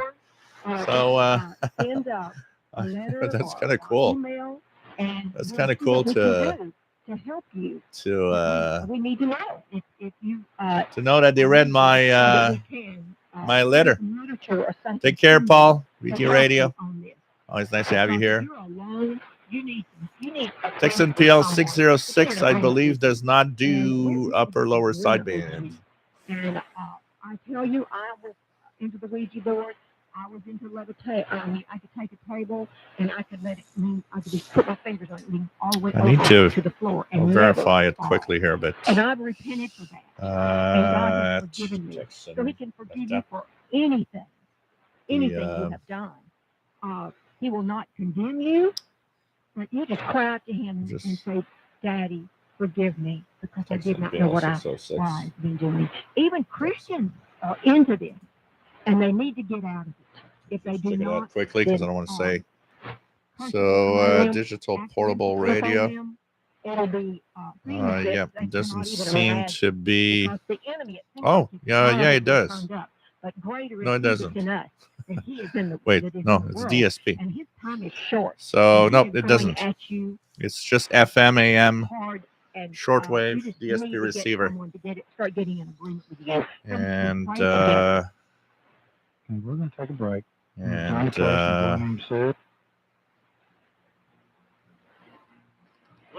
because of you, I'm going to order one. So I'll be able to talk about it. 6 left in stock.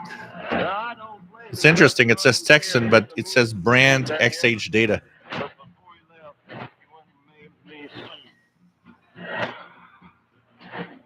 There we go. Buying now. There's your order. Here, I'm going to have a Texan PL 606 to test out and talk about. That's because of you. It's your fault.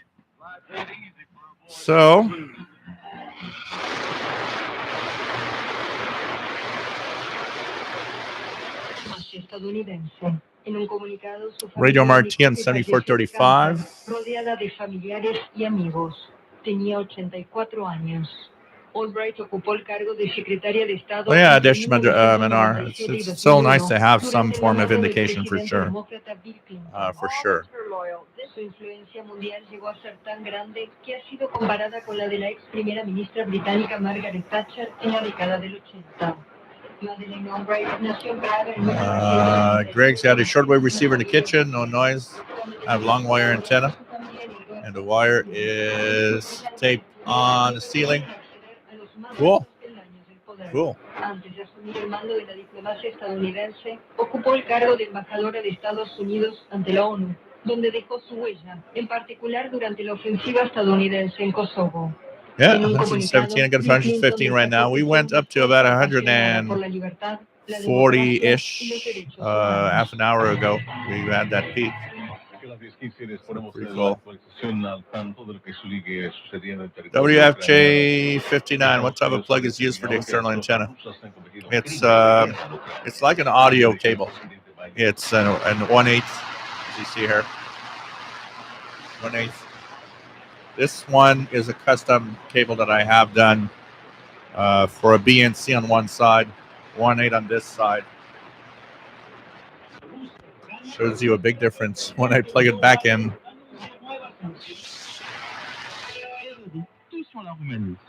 Radio Romania International in French on 7410. Pretty good signal.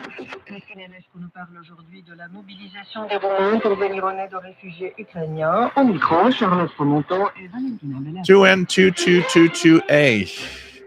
What can I get for a Drake R8B? Well, you can get a decent price. A lot of them are going at a very decent price if it's in good shape and good working order.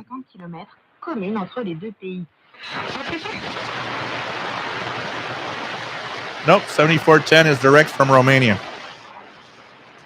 7355 was also Radio Marti.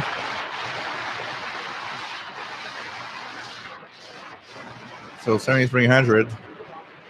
Let's put ourselves in lower sideband and check out the 40-meter handband.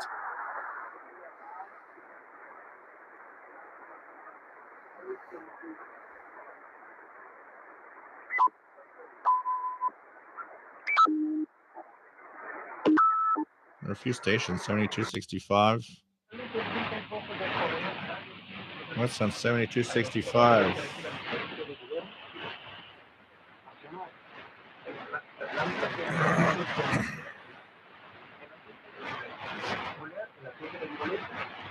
It's the Voice of Turkey in Spanish. Voice of Turkey in Spanish.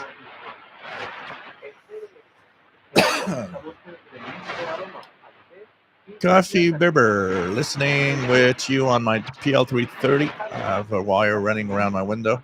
Just listening to some ham operators before I join the stream. Cool. John Beckham at 7410, coming in loud and clear in Northeast Florida.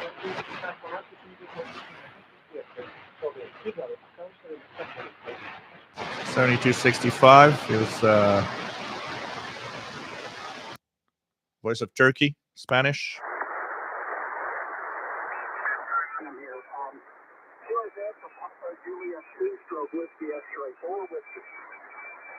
$71.90. Papa Julia 2 is what? Okay, there's a station ending in America. Go ahead. Is that prefix? Yeah, prefix.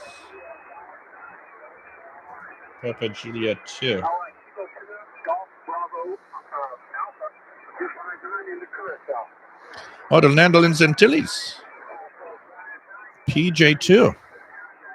732 RZ. So that guy would be in Netherlands Antilles. Kilo India 8 Delta. So 71.90. We got a Netherlands Antilles, which is Bonaire, basically, around that area. Scannery's got them centered on 7265.8. Yeah, there's a little bit of Voice of Turkey has been showing up a few times on some of some really off frequencies at times. Mark Fisher, nice to have you here. John Doe, good evening. How does tuning with the recessed knobs on that radio feel? Actually feels great. They're not totally recessed. They do send kind of a little bit outside of the plastic. It's very subtle, but it's actually a little more than the edge, and actually tunes very well. Honestly, I put my finger on the side, and it tunes really really well. Really like it. And the knobs are metal, and kind of I have a good grip on them. Where it might be a problem is if you do want to use them in this fashion. There is that one might be an annoyance because it does kind of limit you from here to here, and then you have to go back down. But when you get the hang of using them on the side like I do, actually it's not a problem anymore.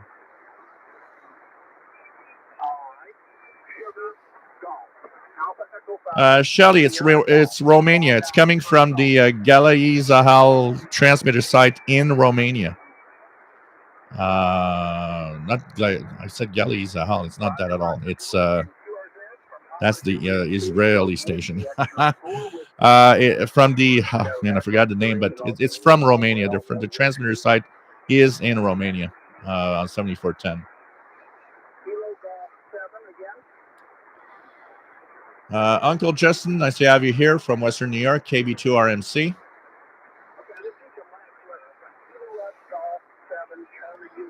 Gary Britz, nice to have you here, Central Illinois. So let's continue tuning down the 40-meter handband.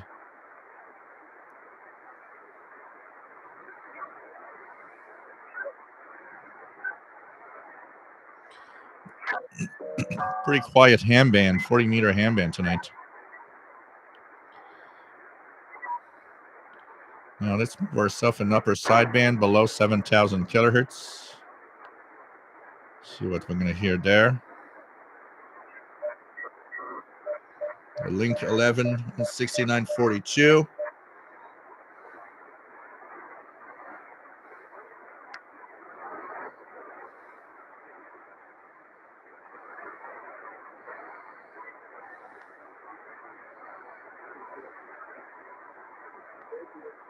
Very, very weak.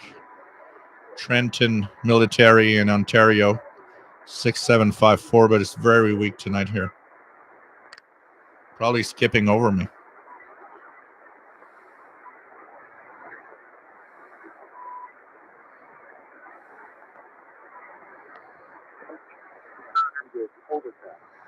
Gander, Newfoundland, Canada weather, 6604. 0200 until 0500 Zulu. Visibility 1 1/2 miles. You mean like this? Heavy rain, mist, ceiling 500 broken, 2000 overcast, cumulonimbus. From 0500 Zulu. Paul Miller, cool stuff. Shortwave, glad it's still around. Great, cool. Thank you, Michael, for a great show comment. Light drizzle, mist, ceiling 300 overcast. From 1100 Zulu. John Beckham, since he incorporated tuning shortwave bands on his show, has been really entertaining and informative. Yeah, well, it's a lot of fun, and you know what? The other thing, it's hey, Alessia April, nice to have you here from Sicily, Alessia. Also, the videos I've been doing where I'm using specific radios and receivers and tune with them has been helping a lot of people learn how to use their own radios. You know, it's something that isn't always you don't always think about when you're used to doing it. It's you know, it's natural, but you get to a radio like this and you're like, yeah, look at all the buttons.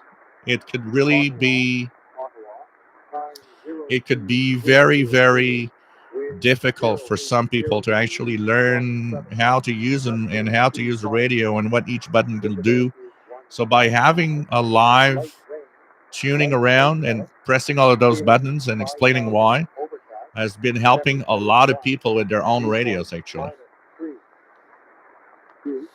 John Doe's got S9 noise tonight, sounding like a blender running. Wow. Mark 6604 coming in pretty fair in southeast Wisconsin. Welcome back, Richard.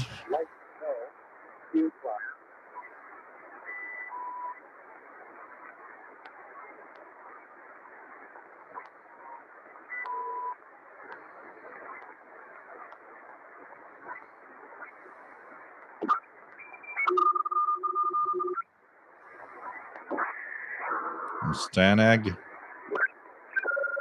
RTTY, Stanag. Oh, this is a very strong Navtex. This one we're going to decode.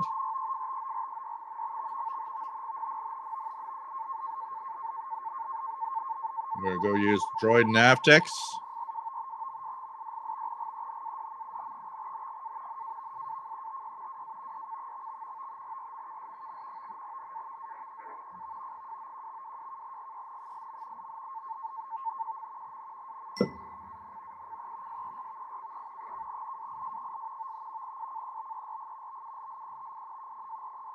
Oh, look at that, guys.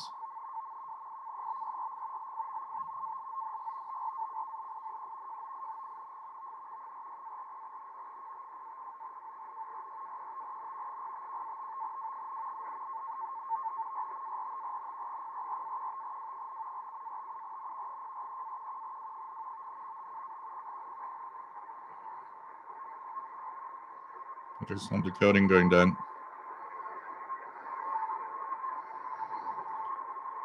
There is.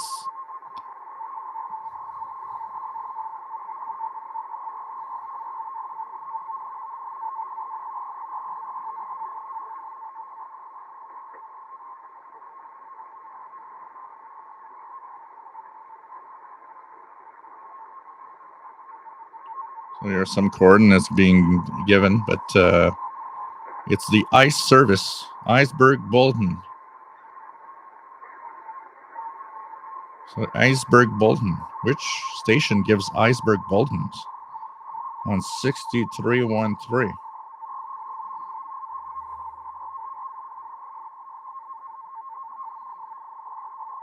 4. It's a Boston 1140 to 150. That's interesting. 113.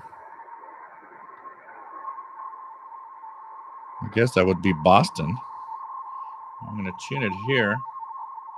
6313. I guess it's Boston. It's the only station I would think of. Slightly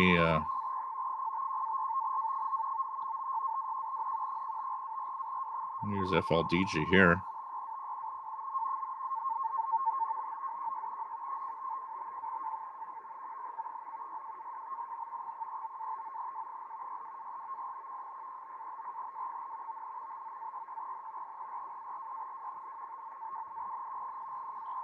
So that's definitely some good decode on the Navtex here. And you could see it actually on the computer screen here.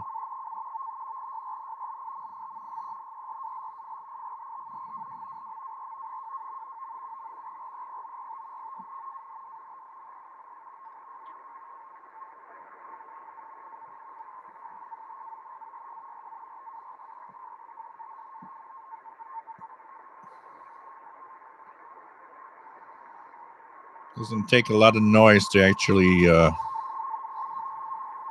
Canadian Coast Guard Marine Communications. That would be a Canadian station.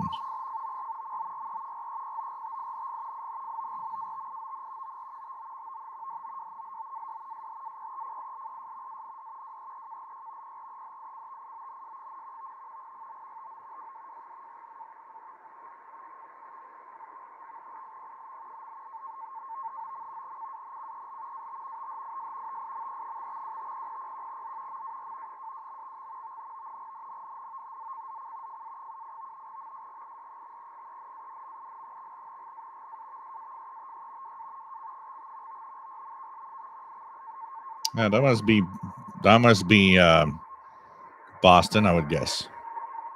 It's the only station listed as Navtex here. NMF is just not supposed to be there at this time. That must be Boston. So this is kind of interesting.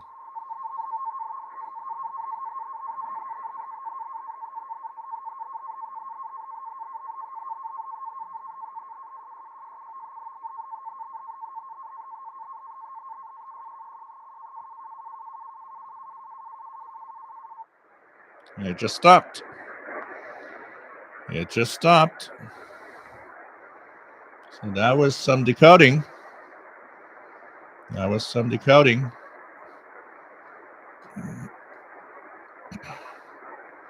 Pretty interesting.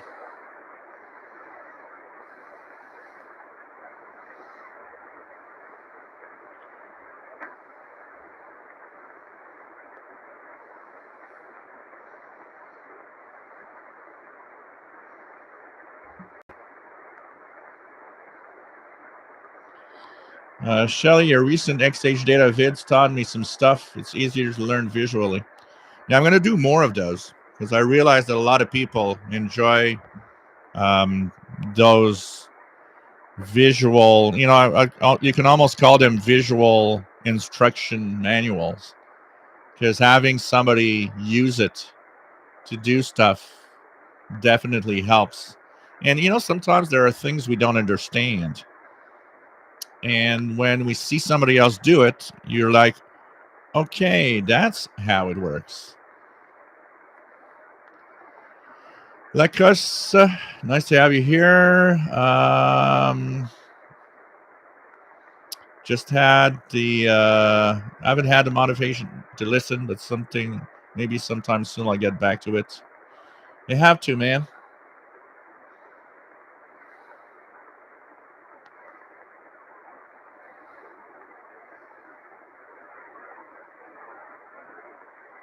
John Doe, yes, we learned from you. You're very knowledgeable, and sometimes showing is better than telling. Absolutely. Absolutely. Richard, which I found you in 2015 when I bailed out for another 6 years. The app on the Android tablet was Droid Navtex by Wolfie LLC. And on the screen on the computer, that was FLDG for decoding many types of digital modes. Vieno, Marcel, yes, FLDG decodes Navtex. In the drop-down menu, you have Navtex SIT or B mode available.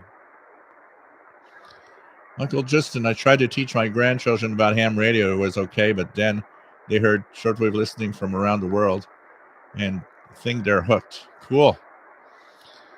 John Beckham, yeah, 6313. It has to be Boston. It's the only Navtex station that's there.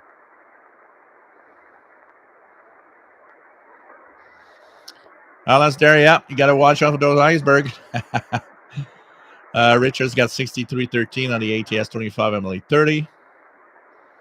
No, it's not Halifax. They're not on that frequency, and they don't have. Halifax doesn't send Navtex on 6313. It's the only station that I could see is they had reference to some websites in the US. So, oops, I got an update available. Has to do it's Boston, Massachusetts Navtex station, probably with a report for the North Atlantic. Yeah,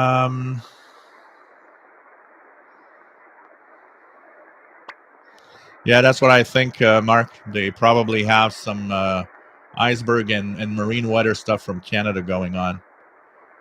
There are a few stations that are sending out Navtex on medium wave, and I know that the station in what's the station? There's one in Newfoundland, I think, and there's another one in. But there is one, I think, also in Nova Scotia that are sending out some weather charts and weather facts.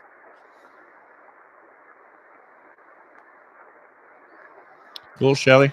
Happy that you're learning a little more with the visual aspect of showing how to use the radios. Coffee Bibber says, I agree. Your tuning videos really helped me get a handle on my tuning my 330. Still more for me to learn. Cool. Cool. Take care, Aubrey. See you soon. WK0Y and 783 from Victor Echo 2, Zulu Zulu India. Zen Farrow 6105 NHK. Fastest talking Japanese I've ever heard. So yeah, they're on until 300, I think they said on the schedule I saw tonight for Spain, John.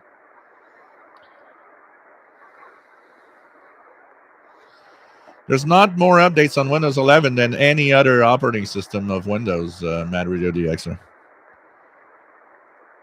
What I have there as an update was the Intel graphics adapter that told me there's an update. But there's no more updates than on Windows 10. What else do we have?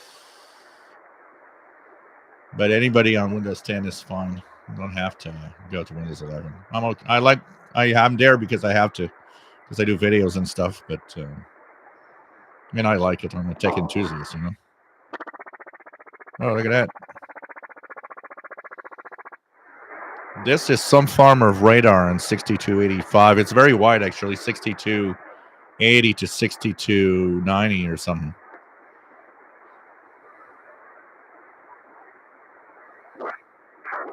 Stanag.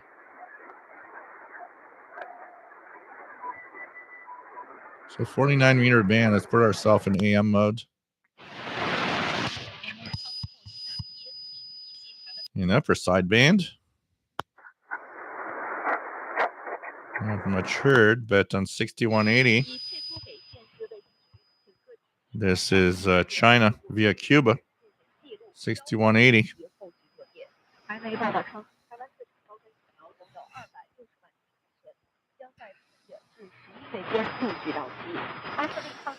Yeah, what happened in the 60s, Richard, and until like the 90s, it was pretty much like that. You just turned on a radio, started, fiddling with the dial, and you would hear stations from everywhere. There are a lot of stations.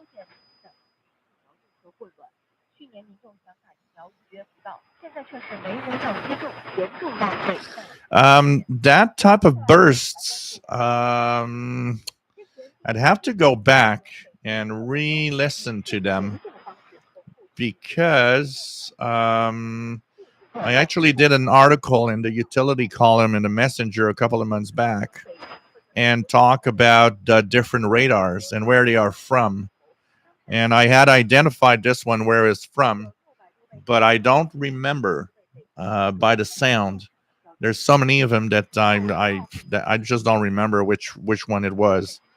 I was thinking about doing maybe next week, actually, a rundown of audio clips and what they are and where they come from. I think you guys would probably enjoy that. And I thought it was a good idea to maybe do that. So, I think there's that. It started. Yes, it started. 633 39. There we go. Look at that, guys. That's the Boston weather fact station. So you could use the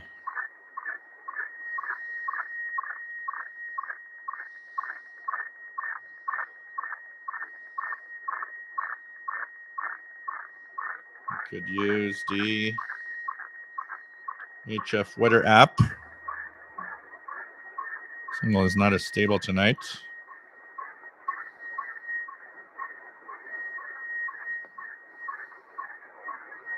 It's very noisy tonight compared to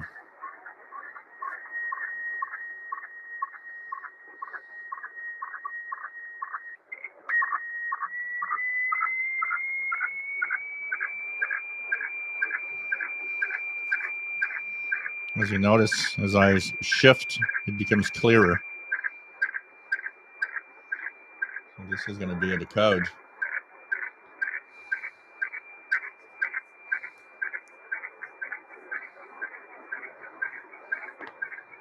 So here, set start column. There we go. Actually, another good thing to do here is to show. We were talking earlier of FLDG on decoding weather facts. Here we go. We go here. And I'm going to use FLDG to give the example so you guys could see, because that was asked earlier.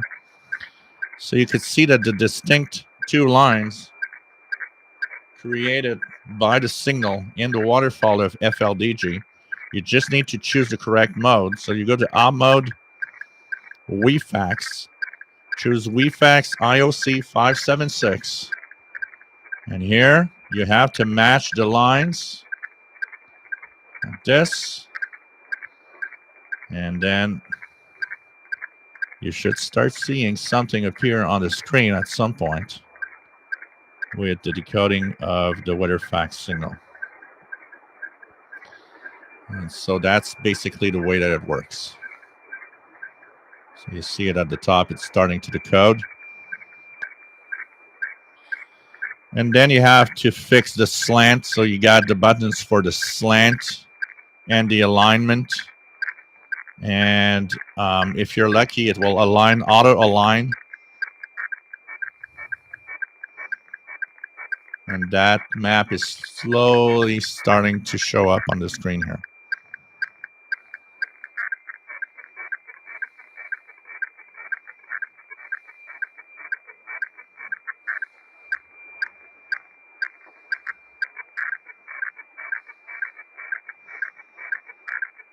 So cycle 25 is just at its beginning. It's barely there yet.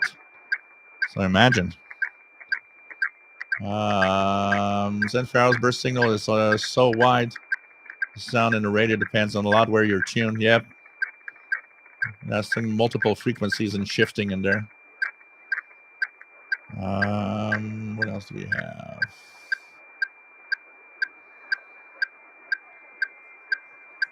Take care, solitary radio listener. See you soon. WA9211SWL. Take it easy. See you Saturday, maybe.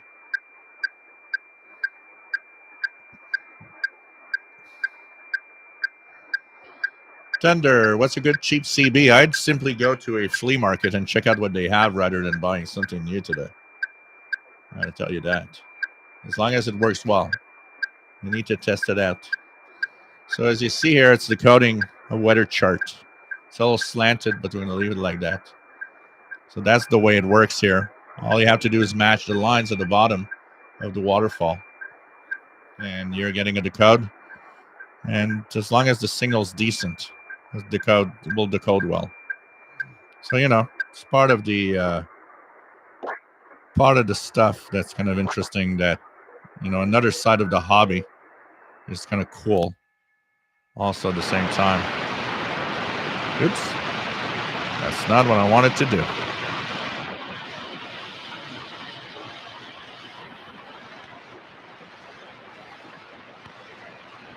There we go.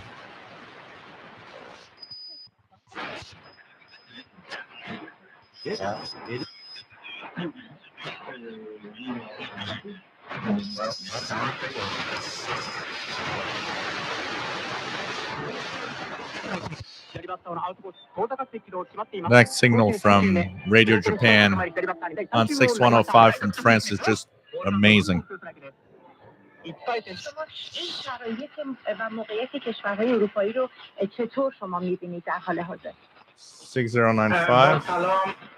برای پاسخ گفتن به این سوال شما من فکر می‌کنم که جنگ رو BBC to Iran مختلف تفکیک می‌کنم. from Warfordton, England. 6070 is CFRX in Toronto.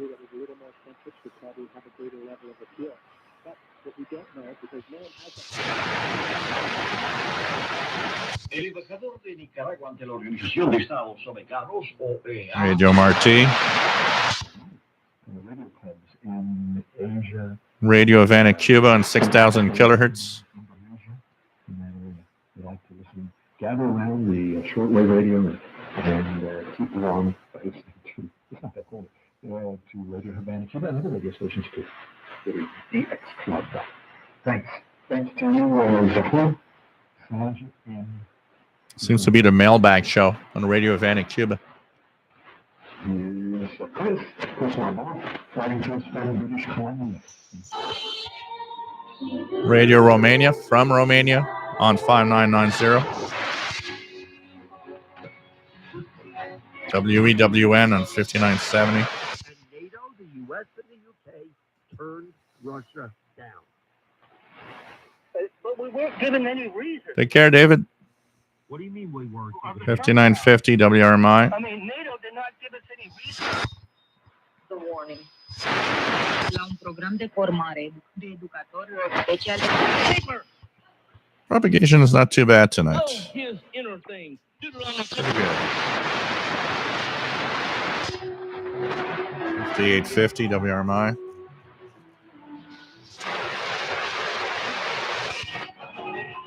$5,800 also. Ça, c'est bête. La campagne. 21 jours. Les 21 jours de bête. En deuxième classe, c'est ainsi que je suis venu pour bébé. It's in French. Et nous nous sommes installés ici. Et nous avons commencé vraiment la vie des réfugiés. D'abord 10 dans un appartement d'un quartier qui n'était pas fameux.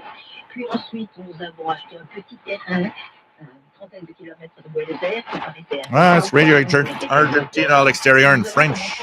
Rebroadcast. Pretty cool. Une petite maison. Pretty cool. Une maison qui avait 20 mètres carrés, mais qui n'était que l'embryon de ce que j'avais l'idée que nous pouvions y faire. 6180 is China Radio International via Cuba, Jeff King. Elle-même, elle a migré après la guerre, je ne connaissais pas du tout. Je l'avais entendu vaguement parler. Vieno, good night from New Brunswick. Take care. Always nice to have you on board. And come back. Reviens nous voir. Always nice to have you here. We're here on Wednesday and Saturday live with all the videos that we post. So, hey guys, I'm going to also take it easy for the rest of the night. It's 10:47 p.m. local here, and we're going to just take it easy a little more. Before I leave, we're going to just share once again our Sunday special Zoom meeting. Special Zoom meeting on Sunday. It's one of a kind meeting, and of course, we're going to have fun. Maybe seeing some of you that we don't usually see. So please do join the Zoom meeting on Sunday. It's at 3 p.m. Eastern Daylight Time. That is 19 hours UTC. Just have to enter your name and email. You'll receive a passcode. It's free. And it's going to be the other way around. It's going to be the other way around for the Zoom meeting. So live show. We'll have our live show here on Saturday, which is as usual with 20 hours UTC. And on Sunday, the meeting where we might be seeing your faces for the first time. And we'll have that Zoom meeting. More than 130 people right now registered. So, and if you don't want to show your face, it's all right. You can just be a voice. It's all right. Some people are camera shy. So, hey, hope you enjoyed the show tonight. Stay safe, my friends. We're going to be back on Saturday. Please take care. Listen to the radio and have fun. And of course, more videos posted of all sorts of things during the week. So take the time to check out what we have to offer on the channel. Also, lots of videos for newbies also. And hope that you enjoy all of this. And yes, Rob, I'll give Paul a hug for you. Absolutely. I'll give it for everybody. VA2FGJ. Take care. Stay safe, my friends. And see you this weekend for 2 events the live show on Saturday at 4 p.m. Eastern Daylight Time, 20 UTC, and the special one-time Zoom meeting on Sunday, 3 p.m. Eastern, 19 UTC. Thanks to the Canadian International DX Club and Shannon Harvey for the Zoom occasion. So take care, everybody. Love you all. Stay safe.